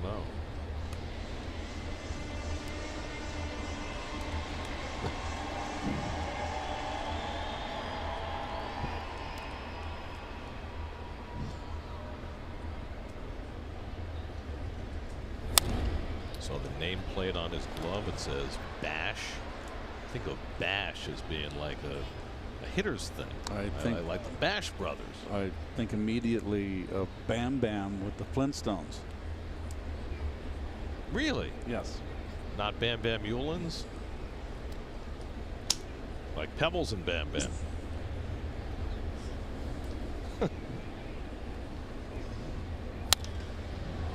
Fly ball down the right side. I mean, when I think Bash, I think McGuire and Canseco, right? Well, the forearm bash. Well, the Bash brothers. Yeah, but you already stated that, so go, Gare. Oh boy. And the high-speed pitch. Well, we saw Bachelor already at 99. That is an unfair count on the Spectrum high-speed pitch. I think we need to wipe that off the charts and go to a new high-speed pitch. Clear the board. Thank you. Don't like to see our guy get cheated. Well, 1-2 coming. Curveball grounded to third, and Frazier will come in to get it. And that retires the side. So Bachelor throws up a 0 in the 4th. 6-1 Miami going to the 5th.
One of their all-time great managers, my old manager, Casey Stengel. Casey, Gentry certainly lost it fast, didn't he? Yes, I think that he was getting a little too excited this time. He's anxious to win. And, of course, being that many runs behind, to have the take sign on. And you could tell that the hitter was just irritating him and all to try and make him throw that ball over the plate. You know, there's so much that's great about that. Of course, there's Casey Stengel, who every time he opened his mouth, it was you had to listen. It was so compelling. But Tony Kubek with the Al Franken-esque satellite dish on his head. yes. That was just outstanding. I mean, I loved every minute. I remember those old gadgets. Oh, it's just superb. It's right out of the Jetsons. Look at the police officer behind with the shades. Of course, that's from the 1969 World Series. Gary Gentry left, and Nolan Ryan came in for. Oh, what game was that again? Game 3. Okay. I like the stacked helmets, complete with the parakeet. Lovely, or the canary, if you will. A lot of Met fans down here in Miami amongst the relatively sparse crowd. Brandon Nimmo, third time around the batting order now for Sandy Alcantara, who needs 3 outs to qualify for a win in his first big league start. Brandon has walked and struck out tonight, 0 for 1. Alcantara has walked 4, struck out 2, and Nimmo fouls off the sinker, 0-1. Jose Bautista has Dribble Cabrera to follow. So 2 first-time starters going head-to-head. Corey Oswalt got knocked out in the 3rd. Alcantara working into the 5th with a 5-run lead. And he misses down with the breaking ball, 1-1. Marlins are going to keep their bullpen busy as Alcantara works here in the 5th. Drew Rosinski is up in the Miami bullpen. Good changeup that time from Alcantara, 1-2. He's not really been the fireballer that he was advertised to be. He's thrown a lot of changeups. Oh, I'd crowd the plate on him if I was a left-hand hitter. Past the pitcher, Riddle behind the bag, throws out Nimmo, 1 away. I think Alcantara might have gotten just a piece of that. If you look at his minor league numbers, Alcantara was never really a big strikeout pitcher, just 6.8 strikeouts per 9 innings in the minors this year. For scoring that last play, it goes 163 as Alcantara did get a piece of it. Sorry, I didn't mean to make it grab the whiteout. Oh, that's all right. But that's why it's there. Here's Bautista, who doubled down the left field line his last time up. Let's have 3 hits tonight against Alcantara. A pair of doubles from Bautista and Mesoraco, who has the only RBI. And a slider out of the strike zone, 2-0.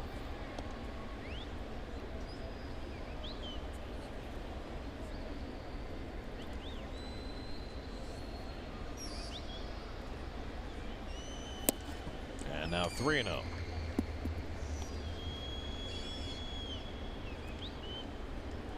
Twenty-two-year-old Sandy Alcantara trying to get through the 5th inning. But he walks Bautista on 4 pitches, his 5th walk of the night.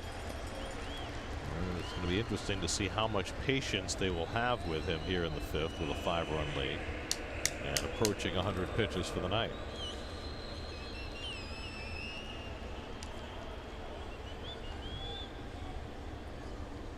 You read lips?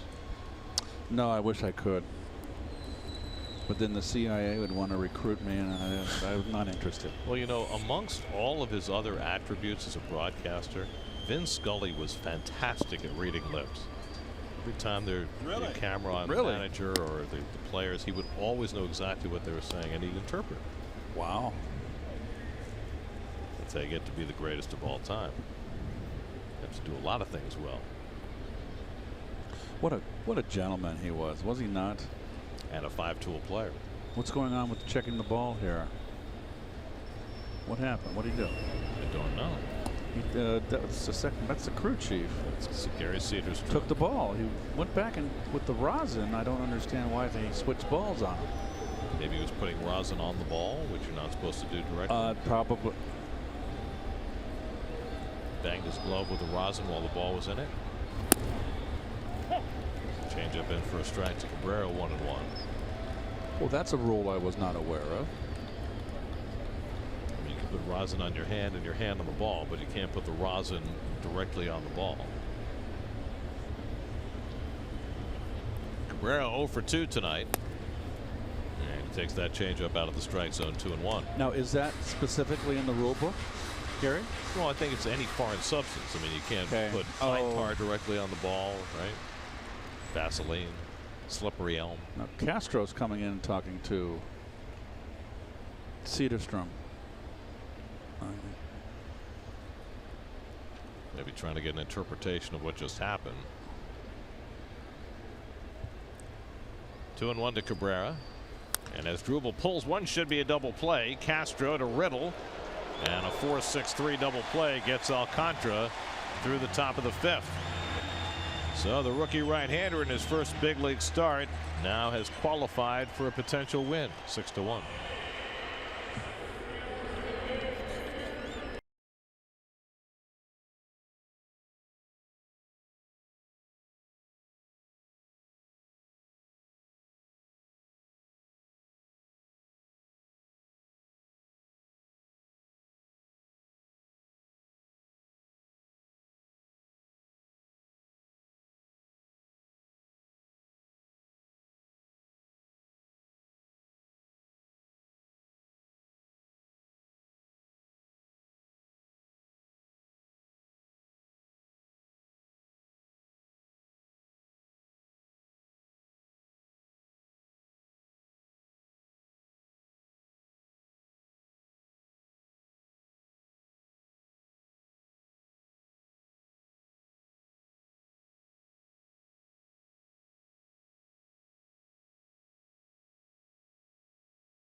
Alcantara in his Marlins debut in his first big league start gets the handshake from Don Mattingly, done after 5 innings and 98 pitches.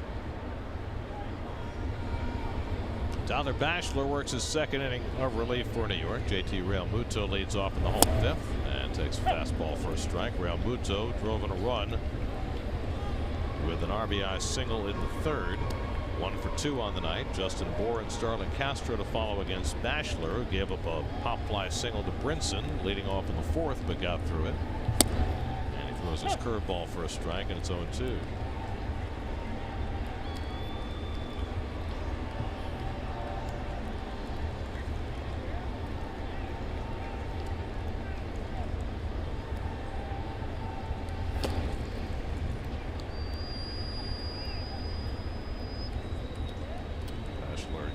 Been in the bullpen his entire minor league career, and Tommy John surgery in 2014, missed 2 entire seasons.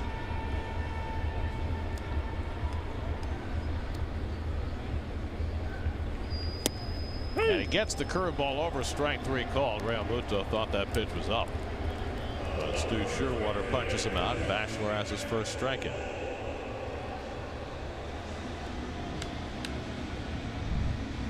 Kind of a backup slider here. That's a strike. I got the top of the strike zone. So Realmuto then. And I'm not saying because of the pitch cast. It just, from my perspective, I thought it hit the letters. And you always keep everything in perspective. That's right. I don't like to rely on any outside stuff. I don't want help.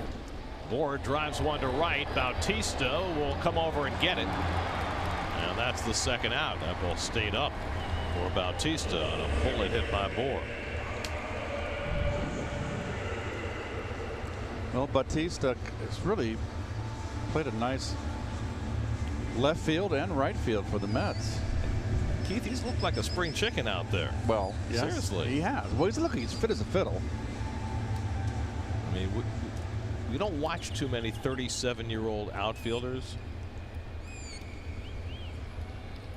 but when players get to that age, generally they are not romping around the outfield with the ease that Bautista is right now.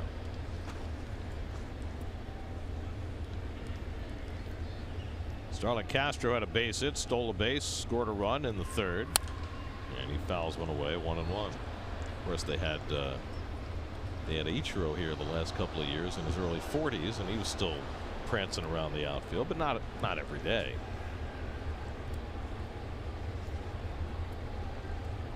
See, they're trying to recruit Ichiro for the home run derby. Really? Yeah.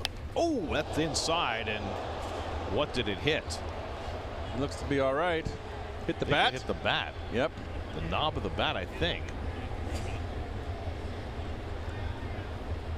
Castro making no move toward first, so he knows it hit the bat. That was a little scary.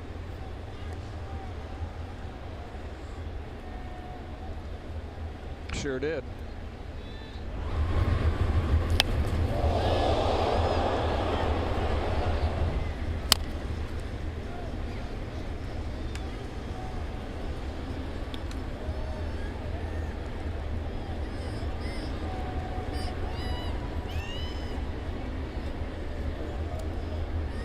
Do they have their minor league scores up and on the left field line, Gary? That Palm Beach? Yes, they do. Well, you can understand that. It's a franchise that's trying to build through their farm system, right? Right above the nice pitch in the inning. Bachelor strikes out Castro with a curveball. 1-2-3 for Bachelor with a couple of strikeouts. Your minor league results.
Knocked out Nick Pivetta in the second inning of that game.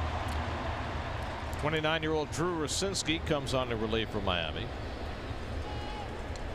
Short span with the Angels in 14 and 15, released by Minnesota, picked up as a minor league free agent in the offseason for the Marlins. Michael Conforto's 0 for 2, grounded out twice. Conforto, Flores, and Frazier for the Mets in the sixth.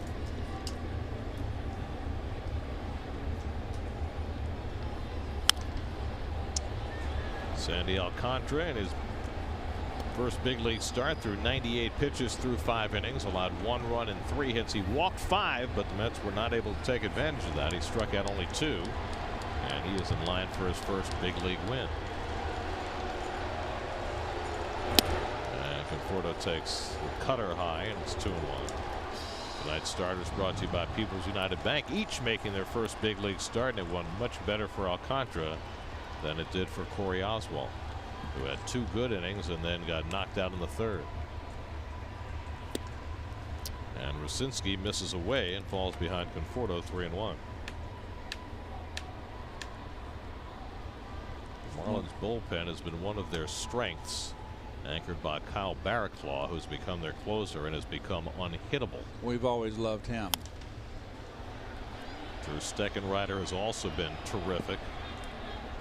Brad Ziegler, who was the closer earlier this year, has been kind of moved out of that role. But it's Rucinski who gets the first call tonight. See him with that splitter grip. You can't walk anybody here. 5-run lead. And he strikes out Conforto with a 95-mile-an-hour fastball. Upstairs. So Michael's rough night continues, 1 away. Just really, you can see, just beat. And that shouldn't happen. Michael just having a real rough time of it all season.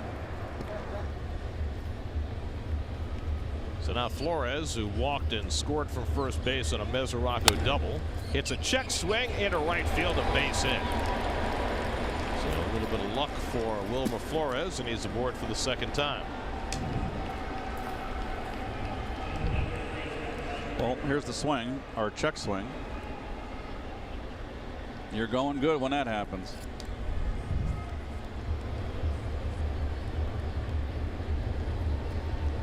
So 1 out and 1 on. Now Todd Frazier is 1 for 2 tonight, with a base hit back in the 2nd inning. So Wilmer has now been on base in 14 straight games. And Frazier gets tied up. It's a strike.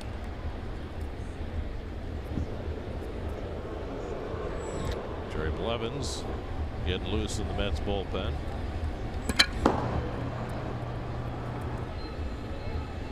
Three infielders on the left side against Todd. And Rucinski runs another fastball inside, 1-1.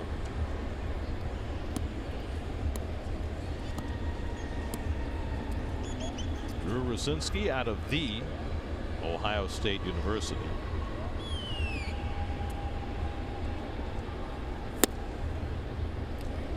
Not just any Ohio State University, the Ohio State University. The Buckeyes. I don't understand. Why is it necessary to put the in front of the name? Popped up. Moore tracking it, catching it, 2 out. Well, Miami, the U. Miami or Ohio U? The Bobcats. Look at his stride here, and he's just a big stride, and he just gets his weight moving forward. His body is moving forward in his swing. Here's Mesoraco is driven in the only Met run tonight. It just seems as though so often that Todd is off balance when his bat is coming through the hitting zone. Is that just me? No. Or do you see that as well? You're seeing the right thing, and he's been struggling, and that's it. That's where I think that philosophy of hitting with all the young hitters that you see today, getting that front foot down early, or the toe tap, to prevent that body from swaying forward.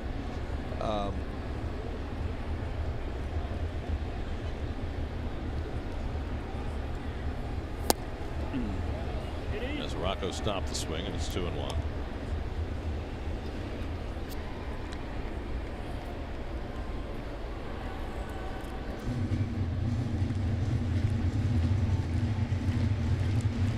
Devin had a double over Dietrich's head in left field to drive in Flores in the 4th, and he hits this one out to right field, and back a few strides goes Anderson to get under it, and that retires the side. So Rucinski comes in and throws a scoreless top of the 6th. Still 6-1 Marlins.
Memorial Sloan Kettering Cancer Center is back, teaming up with the New York Jets. We're looking to help local football leagues with grants, equipment donations, clinics, and Jets game experiences.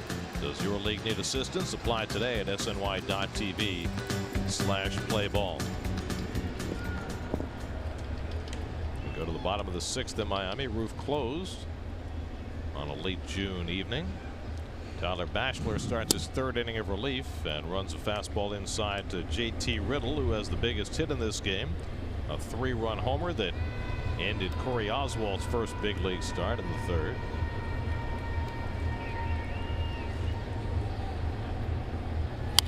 And Riddle fouls back a fastball, and it's 1-1. Bachelor's looked good so far. He gave up a blue pit to Lewis Brinson to start the 4th, and since then has retired 6 in a row in his 2nd big league appearance. First one wasn't bad either. He did give up that home run to Josh Bell. Opposite field shot just inside the foul pole, but that's all he allowed in that game. Grounded foul. 1-2 to Riddle.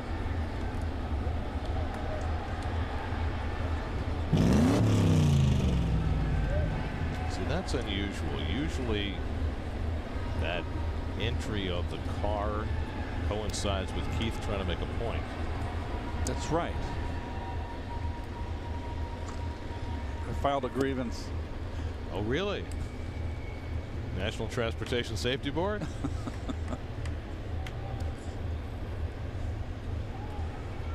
Bachelor's numbers at Binghamton were very impressive. 24 innings, 14 hits allowed, 30 strikeouts. Off-speed pitch hit out to left, and it was misjudged a little by Conforto, but he makes up for it and retires Riddle 1 away.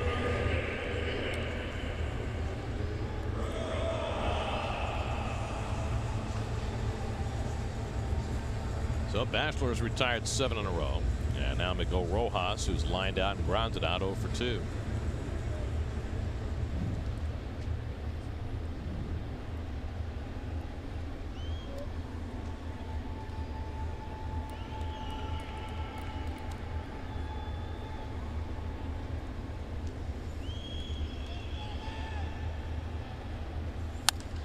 This has become something of a trend with young pitchers with the Mets this year, brought up to work out of the bullpen. Bachelor, who averaged just a shade over an inning per stint in Double-A this year. His first outing, he goes 2 innings, and now he's being asked to try and get through a 3rd inning.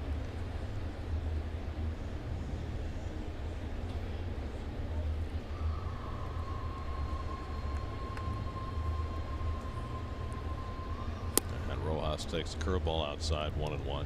I've got a little nit to pick. Okay. So look at the Miami bullpen. That's bullpen. Jerry Blevins had been throwing, but not at the moment. So I think alternate uniforms are kind of a neat thing, but I don't like it when both teams wear their alternate uniforms on the same night. And the reason? Looks more like a softball game. I agree. Right? One team should have either the home whites or the road grays, and let the other team wear the colors. But here it's black and blue. This is not the NFC North. Popped up, and that'll come back out of play. 2-2. You feel that way, or you don't care? When the two-tone, the colored top uniforms came in, I did not like them, but I've grown used to them. It doesn't bother me anymore. Care. As the season series, Mets swept the Marlins here in Miami. Marlins won 2 out of 3 in New York. Lewis Brinson had just 1 hit against the Mets before tonight. He's got 2 hits, including a home run already tonight. And that's outside to Rojas, a full count. Brinson waiting on deck.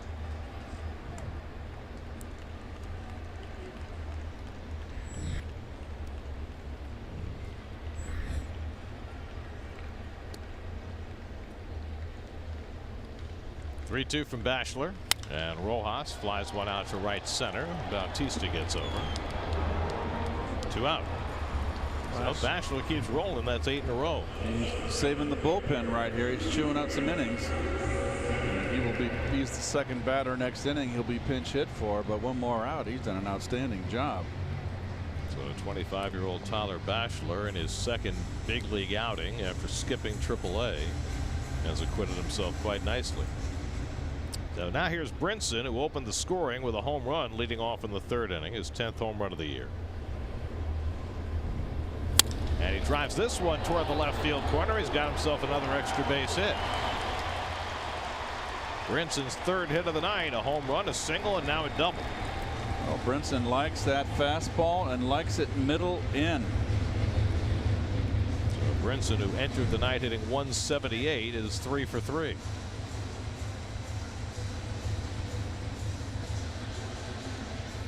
Very little stride. Falls down too. Nice swing on that one.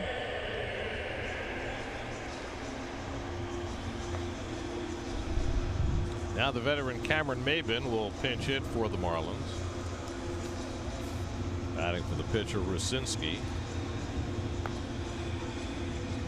Maben just 3 for 19 as a pinch hitter this year.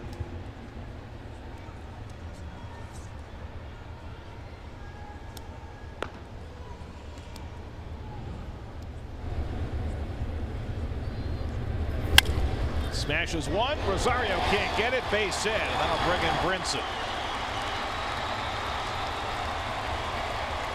Cameron Maben jumps on the first pitch he sees and bangs an RBI single. And that stretches the Marlins lead to 7-1. But when you pinch hit, you got to go up there ready to hit. It's like you got a 2-strike count on you. Oh, almost got the runner there. Brinson did a little dance.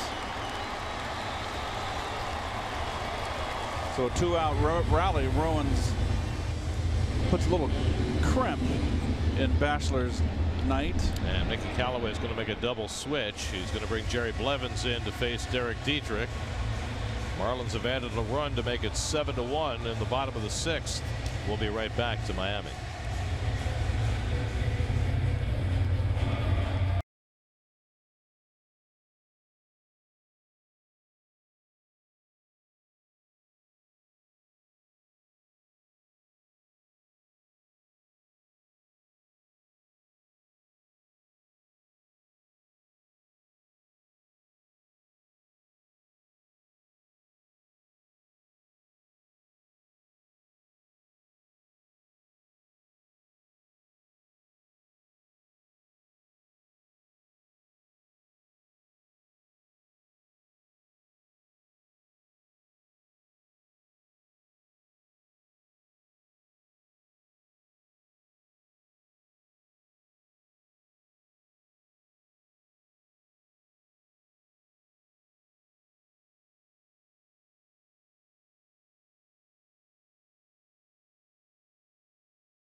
New battery for the Mets. Kevin Plawecki catching, Jerry Blevins pitching, Derek Dietrich hitting, and takes a fastball inside from Blevins, ball one.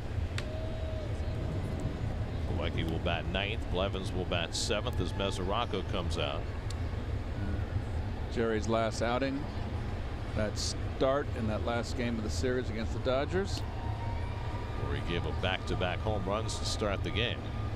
With the second starting pitcher in history ever to do that in his first big league start. And it might be his last big league start, at least for a while. After, what was it, 532 appearances out of the bullpen. Dietrich tonight has walked twice and flied out. He's 0 for 4 in his career against Blevins. Better move that time as Maben hops back. Well, the contrast has been stark between the Jerry Blevins of last year and the Jerry Blevins of this year, no more so than his performance against the left-hand hitters. It's been a tough year for Jerry. He's had trouble with the curveball. Isn't that a movie? So he can throw on more fastballs, and he threw that one by Dietrich 1-1.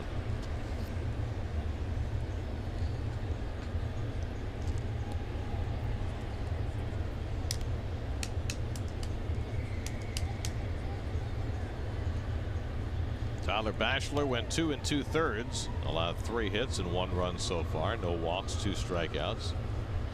Retired 8 in a row at one point. Probably ran out of gas a little bit here in the 6th. And Dietrich tries to hold on a pitch up and in, a changeup, and it's 2-1.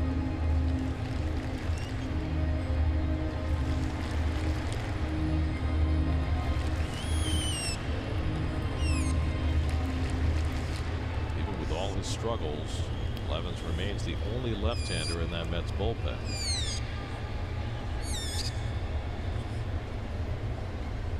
However, with Seth Lugo now back in the pen after his stint filling in the starting rotation, gives the Mets another pitcher who has been really effective at getting left-hand hitters out.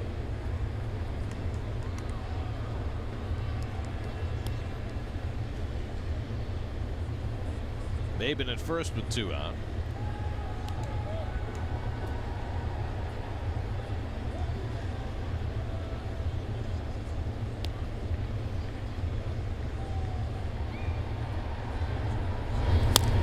And Dietrich pops one up. And Cabrera grabs it.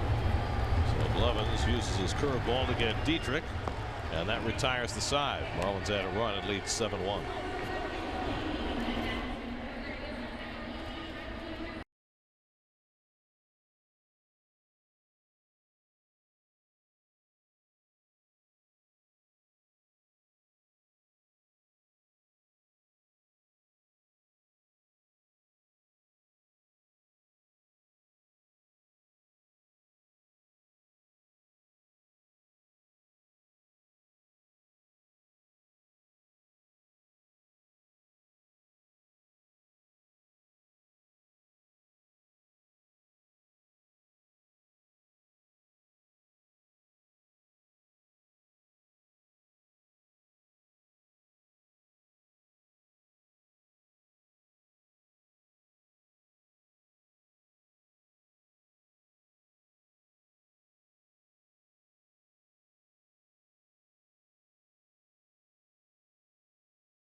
Cubs all of a sudden scoring a lot of runs. 11 against the Dodgers yesterday, 10 today. Ben Meyer in to pitch for the Marlins.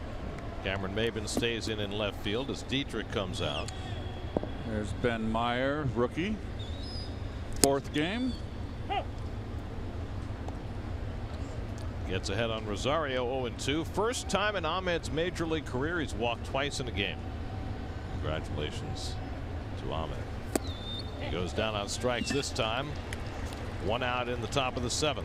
Let's check in with Steve Gelbs, whose report tonight is brought to you by Volkswagen. Steve. Gary, we all know that Derek Jeter is trying to change the culture here with the Marlins. And one of the things that he and his staff implemented this offseason in February was something called Captain's Camp. Captain based on Derek Jeter. And what they did was they brought in 30 of the top minor league players in the organization, brought them together, and had a camp to preach accountability, leadership, teamwork, things of those nature. They had former major leaguers give talks. Jeter was one of them, Mattingly another, Juan Pierre, guys like that.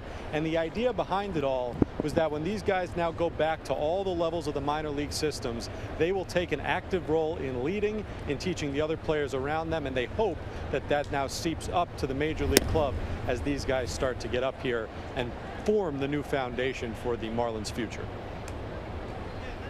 It's an interesting concept. You think you can teach leadership?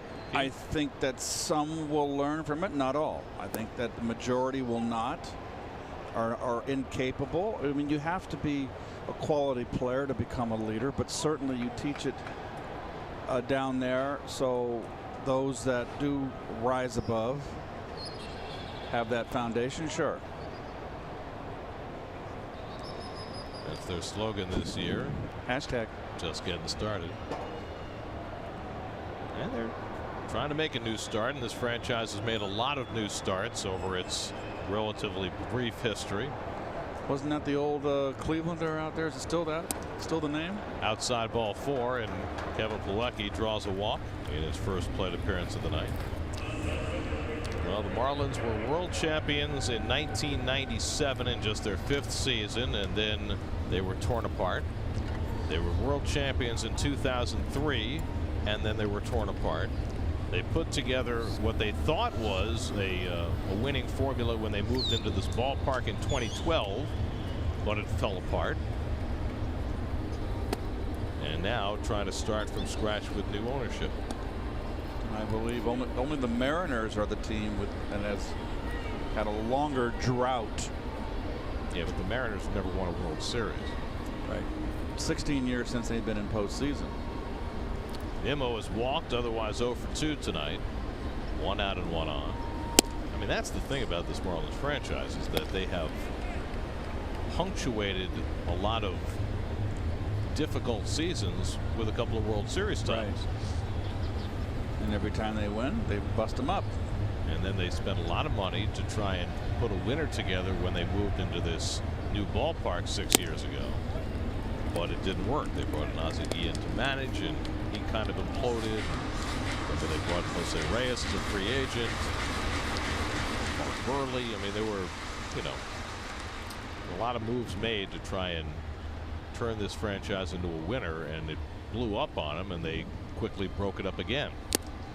But they were able to assemble a young outfield with Yelich and Stanton and Ozuna that looked like it might be the linchpin of a winning team, but they were never able to get the pitching together, in part because of the death of Jose Fernandez, which put a big crimp in this franchise, not just in terms of the emotional loss of losing their most popular player, as that's grounded right back to Meyer. Tough play for Riddle, and they can't turn the double play, but nicely done by Riddle just to make sure they got the out at second base. Well, Meyer pulled a little Archie Bell on that throw.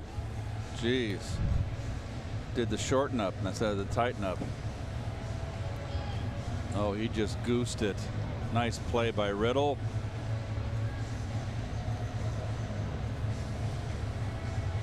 Get your shortstop killed. Oh, close at first. He might have been out. I think he was, and I think that they are going to ask for they're going to challenge. I think they're going to get it.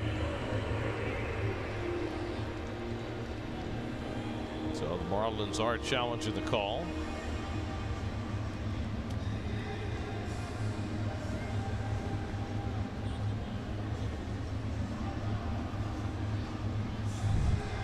And if his foot was on the bag, he's out. He's out. Is his foot on the bag, Keith? We'll find out. It's not. It looks like it is. It looks like it is. He's definitely, the ball beats him. There's no doubt about it.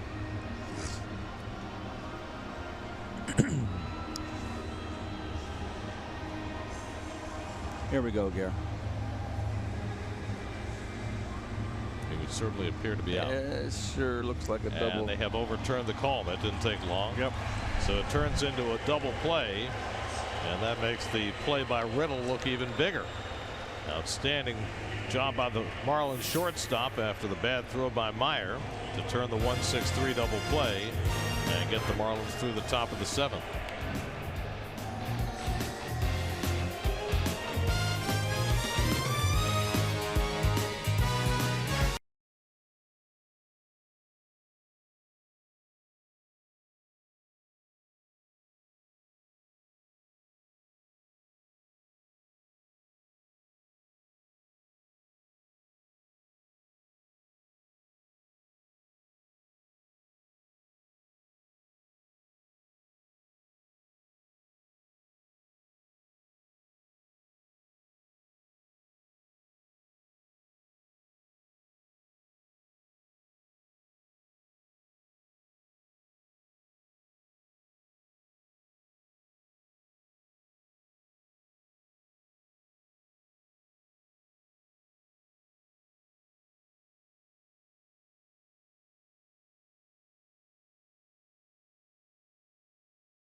Bottom of the 7th, Jerry Blevins, who got the final out in the 6th, stays in to face Brian Anderson and gets his curveball in for a strike.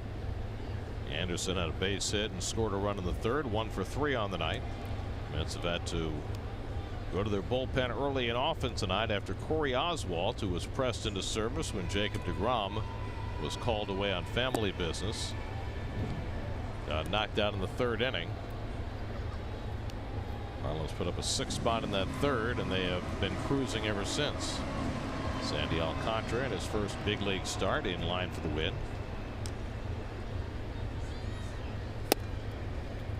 Blevins runs a fastball inside, 2-1. Chris Beck got 1 out to end the 3rd. Tyler Bachelor went 2 2/3, allowed a run on 3 hits, and now Blevins facing his 2nd hitter.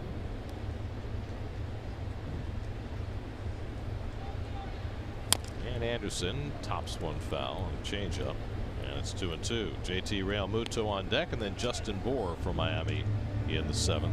The Marlins are 12-14 in the month of June, which is by far their best month so far. If you watched them in April, you thought, well, this team might lose 110 games. Now they look like a much more competitive team, even though their starting rotation has been bad and has been recently injured.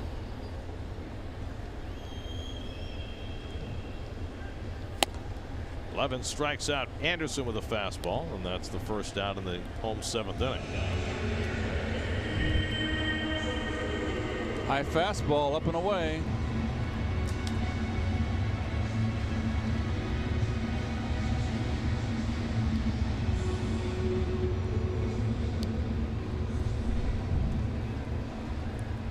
So Blevins has faced 2 hitters, retired of both, and now JT Realmuto, who drove in a run with a base hit in the 3rd, 1 for 3 on the night.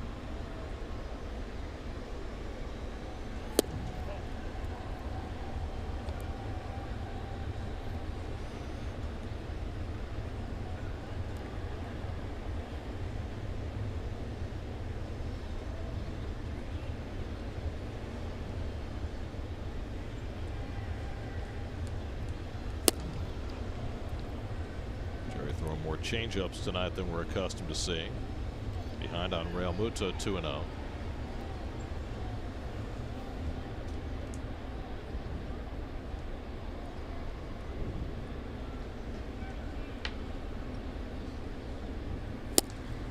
And the fastball in the corner, 2-1. Keith. Yes, sir. Mets are down to 3 mound visits remaining. Garrett, thanks for that tip. Just trying to keep you in the loop. Wow. Down the right field line, Bautista over to the sidewall and came up empty. I think he thought that was going in the stands and slowed up. Yep, slowed up, and then the ball stayed in play, and he tried to turn it on at the last moment and didn't get there.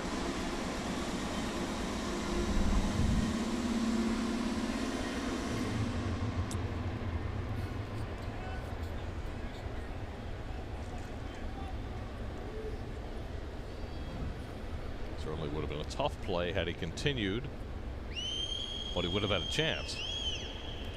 He pulled up. Yep. 2-2 coming, and Realmuto smacks this one out to right center. Back in the gap goes Nimmo onto the track to run it down. 2 out.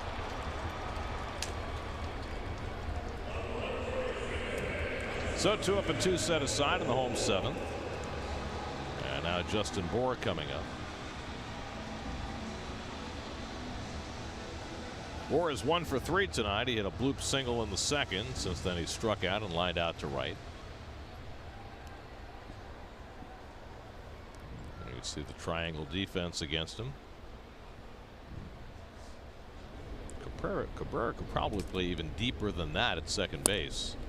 You know, with a guy like Bour who doesn't run particularly well.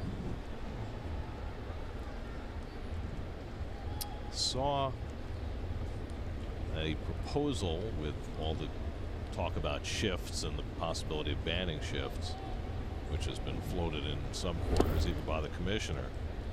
Joel Sherman had a column yesterday saying that instead of banning the shift, just require that all 4 infielders play on the dirt. Does that make any sense? Sure. Yes, because I don't think if players want to continue to hit into a shift, then that's their hard luck. But his point was, if you play the ball on the dirt, then if you hit the ball hard, you still have a chance of hitting it through the shift. Whereas if you allow the infielders to play in the outfield, then you're not even rewarded for hitting the ball hard. Okay. Just another thought. I just think if you make yourself predictable, then you should pay the fiddler. That was not hit hard, and Cabrera throws out Bour. So Blevins faces 4, retires 4, and we've played 7 in Miami. The Mets down 7-1.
only run batted in.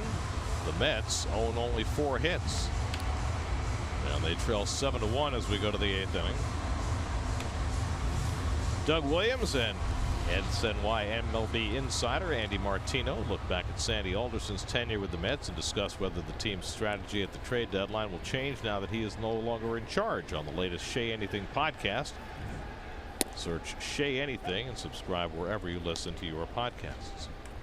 Jose Bautista has been on base twice tonight with a double and a walk. Bautista playing virtually every day right now. He's been one of the Mets' best offensive players. And of course, one of the reasons he's getting a chance to play so much is the continued absence of Yoenis Cespedes. And another base hit for Bautista. Tracking it is Brinson. He'll cut it off, and Bautista will settle for a single. So Jose is on base for the 3rd time tonight. Double, walk, and now a single.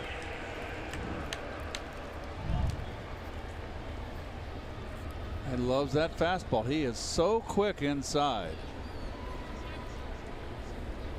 Nice job cutting it down by Brinson. Running it down, excuse me. Got the fast bat still. So the Mets get the leadoff man on in the 8th, and here's Cabrera, who's 0 for 3. Anyway, Cespedes is in the state of Florida. However, he is not with the Mets in Miami.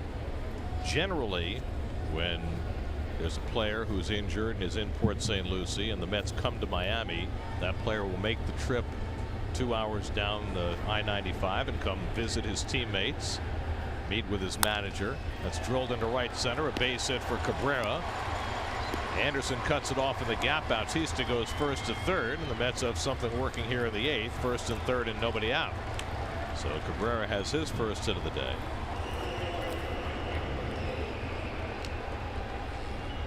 And Conforto will come to bat.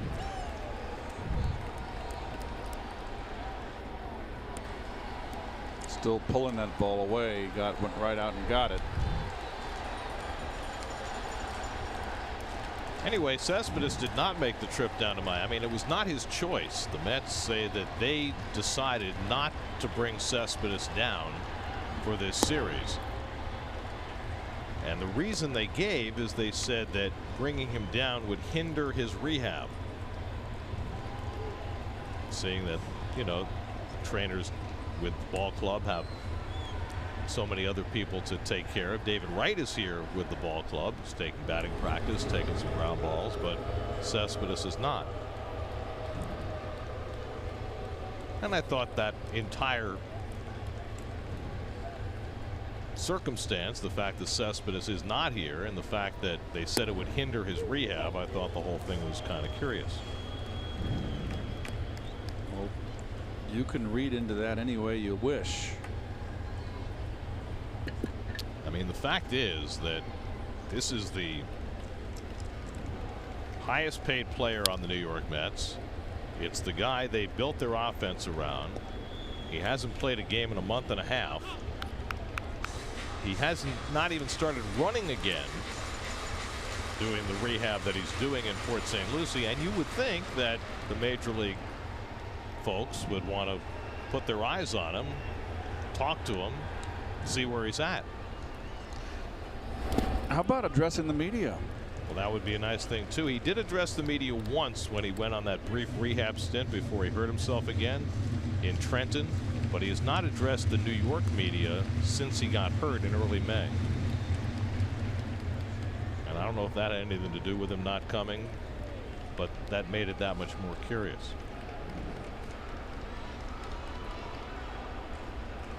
Two coming. And it's low and inside to Conforto, 3-2. Michael's 0 for 3 tonight, grounded out twice and struck out.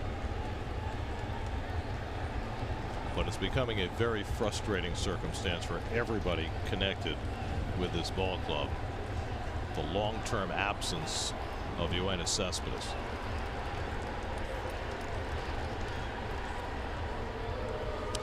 Well, I don't think that you're going to run Cabrera. Number one, he's got balky knees. You're down 6 runs, 3-2 count. You can't have a strike him out, throw him out. Not going, and Conforto fouls it off.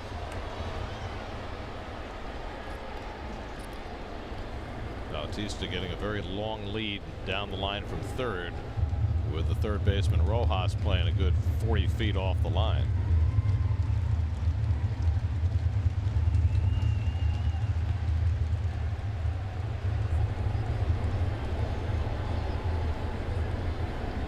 Seventh pitch coming to Conforto, and it's inside, ball 4, and that loads the bases. So the Mets with a chance to get back in this game here in the 8th inning, as the rookie right-hander Ben Meyer, working his second inning, has given up 2 hits and a walk. And now Wilmer Flores bats with the bases loaded and nobody out. Brad Ziegler, the deposed closer of the Marlins, getting up here in the 8th. And that's going to be it. Don Mattingly heading out, and he's going to bring in the side-arming right-hander to face Flores.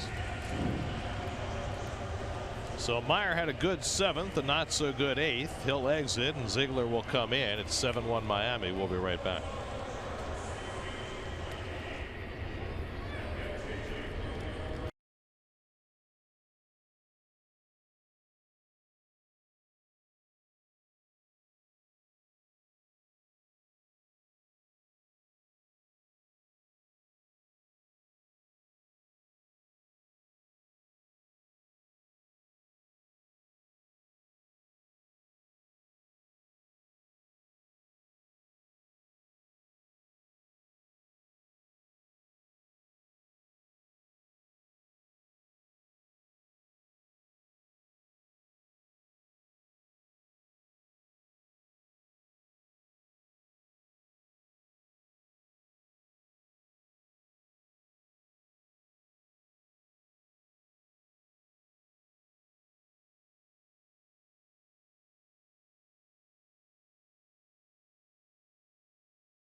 Mickey Callaway hoping his team has some late inning life. Down by 6 runs. They have the bases loaded, nobody out in the 8th.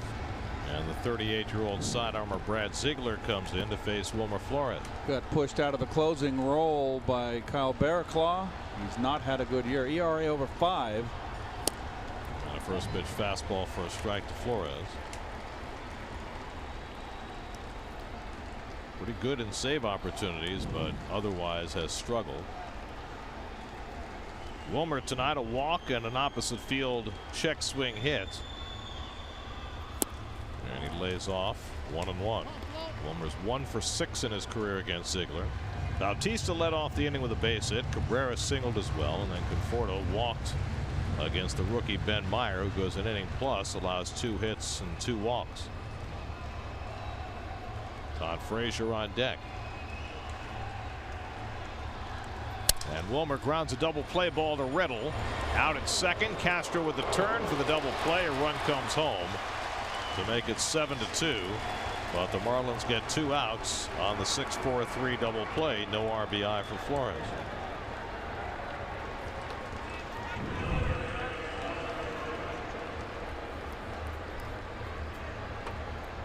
Can't slide in and take out a second baseman on a double play anymore. Well, here's a play where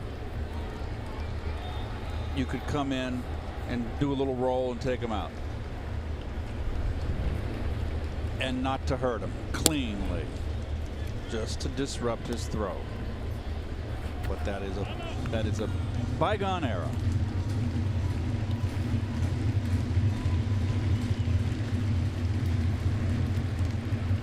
Todd Frazier tonight is 1 for 3 and single back in the second. Cabrera at third with 2 out. And Ziegler just missed 2-0.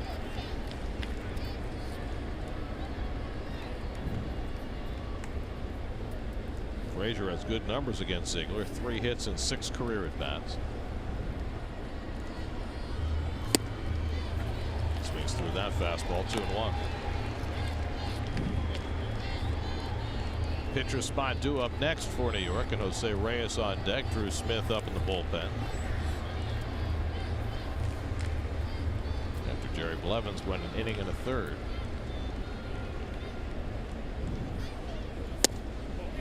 And Frazier takes inside, and it's 3-1. Ziegler not too happy about Stu Sherwater's strike zone. I think he's mad at himself for not throwing a strike. I thought that ball was in. Nothing worse than a begging pitcher. Think you beg more when you're 38. Frazier draws a walk. And the Mets have runners at the corners with 2 out. And Reyes will come up to pinch hit.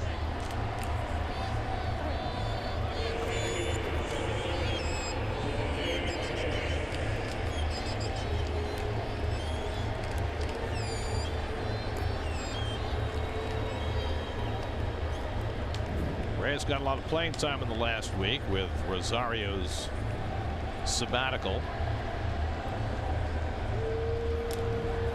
Went 3 for 8 in the series against the Pirates, and he takes a strike. Jose has done well against Ziegler, 3 hits and 4 career at bats.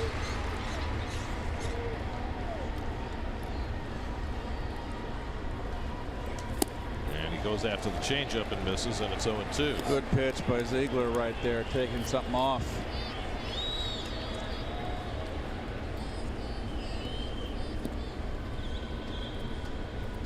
Cabrera at third, Frazier at first with 2 out. And Reyes takes low and away, 1-2.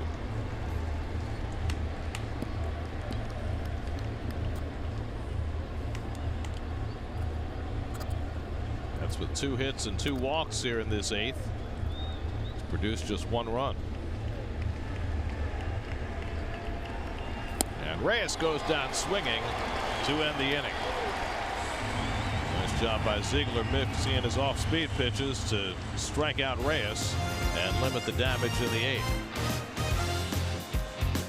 Let's get just the 1 run, 7-2 Miami in the 8th.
Your city probables for the remainder of the series. Jacob deGrom had his start pushed back a day because of family matters. Pablo Lopez will become the second 22-year-old right-hander in 2 days for the Marlins. He'll make his major league debut tomorrow. Then Mats against Australia on Sunday. Starlin Castro leads off the home eighth. Drew Smith on to pitch for New York. And a first pitch curveball outside for ball one. Drew Smith's third big league appearance. Well, no earned runs yet in 2 innings of work. Last pitch Sunday against the Dodgers, a scoreless inning, and he comes inside to Castro at 96, and it's 2-0. Castro 1 for 3, drove in a run, stole a base, scored a run after a base hit in the third. 1 for 3 on the night. JT Riddle on deck, and then Miguel Rojas, and a line drive base hit for Castro, his second hit of the night.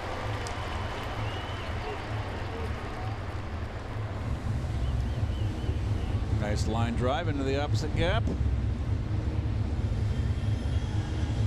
That's a ball right down the middle where you can play it up the middle, opposite gap, or pull it. And he opted to go up the middle. 10th hit for Miami. And now JT Riddle, who has the biggest one, a 3-run homer in the third that knocked Corey Oswalt out of the game. Oswalt went 2 2/3, allowed 6 runs, 6 hits. Marlins have gotten just 1 run against the Mets bullpen. Well, this is the big blow in the game right here. That was capped off that 6-run third inning, 3-run shot. His 4th home run of the year, and he grounds this one. Cabrera can't get to it, and it goes into right field. Castro winds up at third. Riddle gets a base hit on a ball that Cabrera earlier this season might have gotten to, but right now just not moving well enough. Just gets under his glove.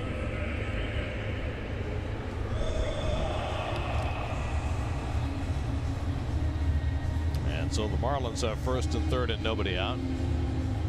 Riddle has his second hit of the night, and here's Miguel Rojas. Rojas has gone 0 for 3 tonight.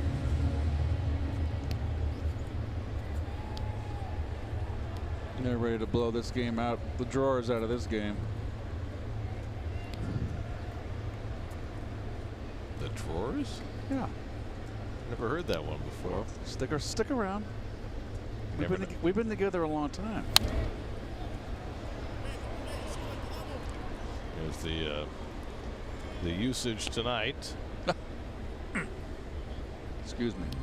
Tyler Bachelor looked awfully good at one point, retiring 8 in a row in relief before he gave up a run in the 6th.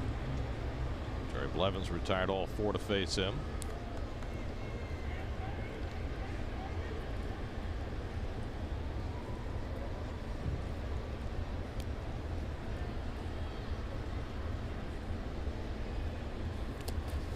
And a good stop by Plawecki. That saved a run.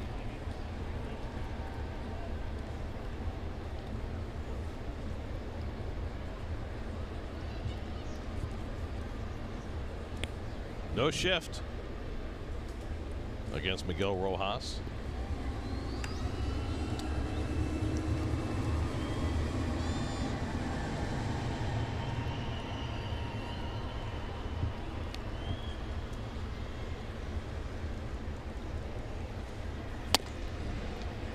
Smith runs a fastball inside 2-1. Well, it's a 5-run Miami lead. It might be more in a moment, but the Marlins are getting their closer Kyle Barraclough up in the bullpen. That's interesting. Well, they lost their last 3 against Arizona, so Mattingly might have wanted to use them no matter what tonight. Out to left field. That'll get a run in. Tagging at third is Castro. Conforto's throw will go to second base. Sacrifice fly for Rojas. Tacks on a run for Miami. It's 8-2.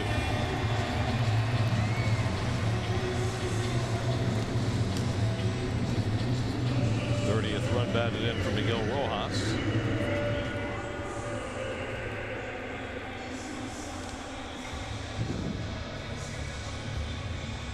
Now Lewis Brinson, who lacks only a triple for the cycle, and he's got the speed to get a triple. He's got 4 of them this year.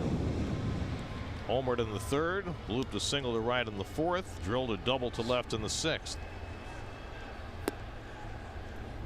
And takes a curveball down for ball one. So Brinson, who came into the night hitting 178, has had a big time breakout performance.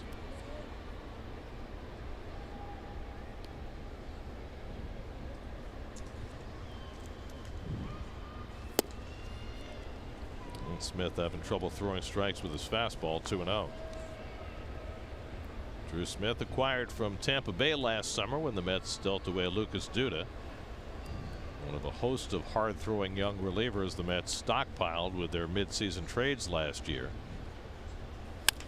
That's grounded toward the hole. Nice backhand by Rosario, out at second, and Brinson is out at first. Mets turn a 6-4-3 double play against the speed of Lewis Brinson. Nicely done to end the inning. But the Marlins add a run. Nice backhand by Rosario, able to turn it. Nice pick. I mean, turn by Cabrera, able to do it because the ball was hit so hard. And was Cabrera on the base? At some point. We go to the ninth, 8-2 Miami.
All right, Gary, changes for the Marlins. Miguel Rojas moves from third base to first base. Yadiel Rivera comes in to play third. And Kyle Barraclough, the Marlins closer, will come in with a 6-run lead. Well, we've always liked Barraclough. Great stuff. Your Coors Light refreshing finish. Barraclough is on the best streak of his career. He has held opposing hitters 0 for their last 36. Both sides, lefties and righties, hitting under 100 against him. He's a big, strong kid. They acquired him from St. Louis. Big, heavy fastball. Good, hard slider. Ahmed Rosario has walked twice and struck out tonight, 0 for 1. And Barraclough runs one up and in, and it's 3-0. Rosario already has the first 2-walk game of his career. Could he have a 3-walk game? You have a Pilecki on deck, and then Brandon Nimmo for the Mets in the ninth. How many times do you see closers come into blowout games and get cuffed around.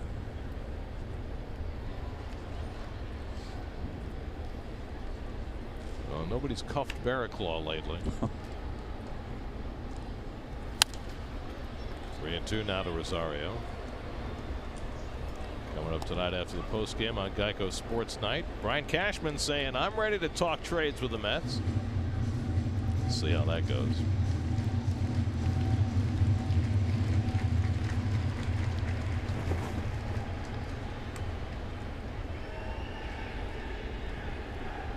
Three-two coming, and Rosario has walked again. There is your headline from tonight's game for the New York Mets. Ahmed Rosario has walked 3 times in a single game. Had 8 walks all season coming in. Newsflash.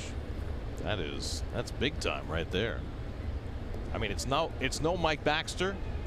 Remember, Baxter was the first Met to walk 5 times in a game, but it's pretty good progress for young Mr. Rosario. So here's Plawecki, who walked in his only plate appearance in the 7th after coming out in a double switch. And he takes a fastball inside for ball 1. 28-year-old Kyle Barraclough in his 4th big league season, the first one where he's been entrusted with the closer's role. He has taken that job and run with it.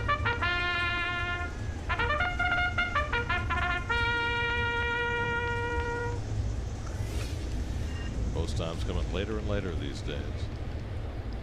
When's the Travers? I don't know. It's not for a while. Fastball strike to Plawecki, 1-1.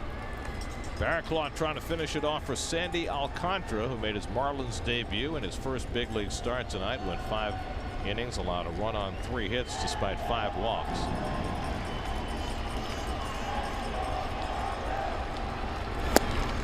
Takes a curveball outside, 2-1. Drew Rucinski worked a scoreless inning. Ben Meyer gave up a run in an inning plus. Brad Ziegler a scoreless inning, and now Barraclough trying to finish it off. The Marlins win, and they would be just 1 game behind the Mets in the National League East standings. And Plawecki pops one up. Should be playable for Rojas.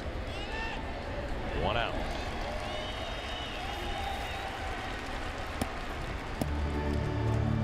Hitters are now 0 for their last 37 against Barraclough. Earlier this year, Sean Manaea, who pitched a no-hitter for Oakland, had the opposition go 0 for 47 against him. It's the longest streak in the majors this year, and Barraclough has the 2nd longest. Brandon Nimmo 0 for 3 and a walk tonight. And he flies one along the left field line. A long run for Maybin, and it will fall for a base hit. So a little parachute along the left field line falls in for Nimmo's first hit of the night. And the Mets have 2 men on in the 9th, and Barraclough's 0 for 37 streak comes to an end. On a bloop. Figures, right? It's only the 10th hit he's allowed in 34 2/3 innings this year.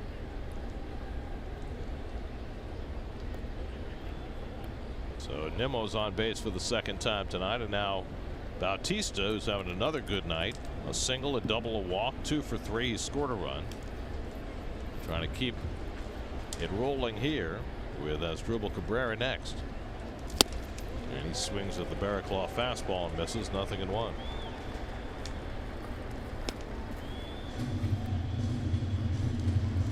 Mets now with 7 hits on the night. It's been about their quota. 6 hits on Wednesday, 8 hits on Tuesday, 6 hits on Monday. Curveball off the plate. Barraclough hasn't been able to throw that pitch for a strike. 1-1.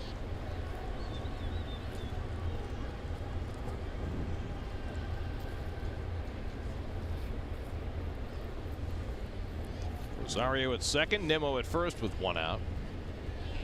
And Bautista checks the swing and fouls it back, and it's 1-2.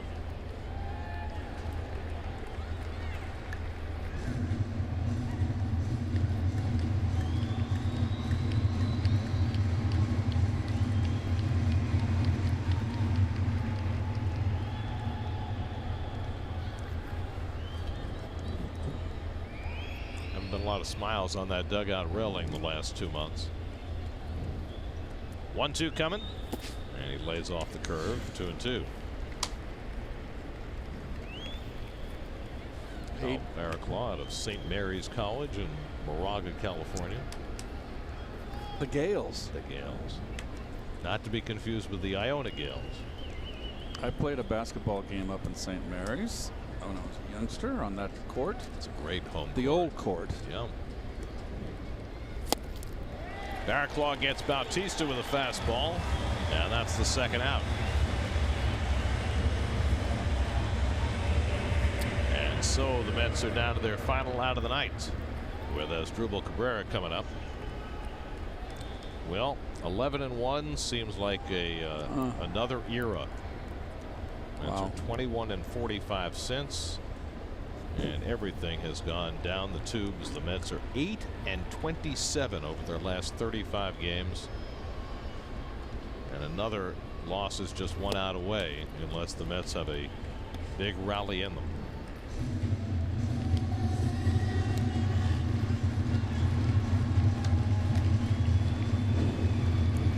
This one got away early. 6 runs for the Marlins against Corey Oswalt in the 3rd inning, after he was pressed into quicker service than expected. He was supposed to start tomorrow night. Jacob deGrom let the team know that he had to leave for family reasons, and Oswalt found out 3 hours before the game he was going to start. Looked pretty good in the first couple of innings, and the roof caved in on him in the 3rd. deGrom will go tomorrow. 1-1 to Cabrera, and that's on the inside corner, and the Mets are down to their final strike.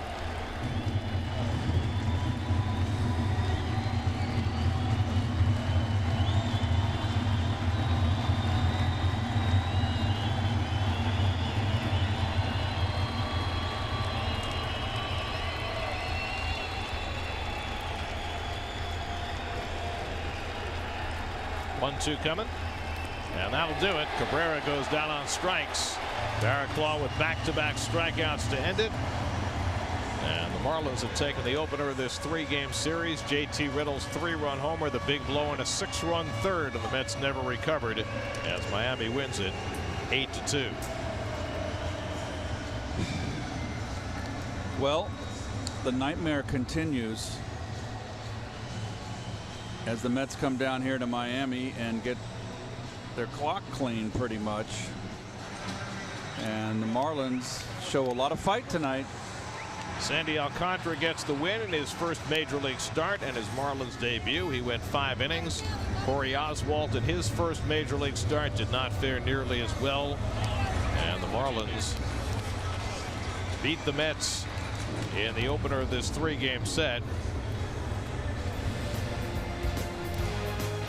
There's your City game summary.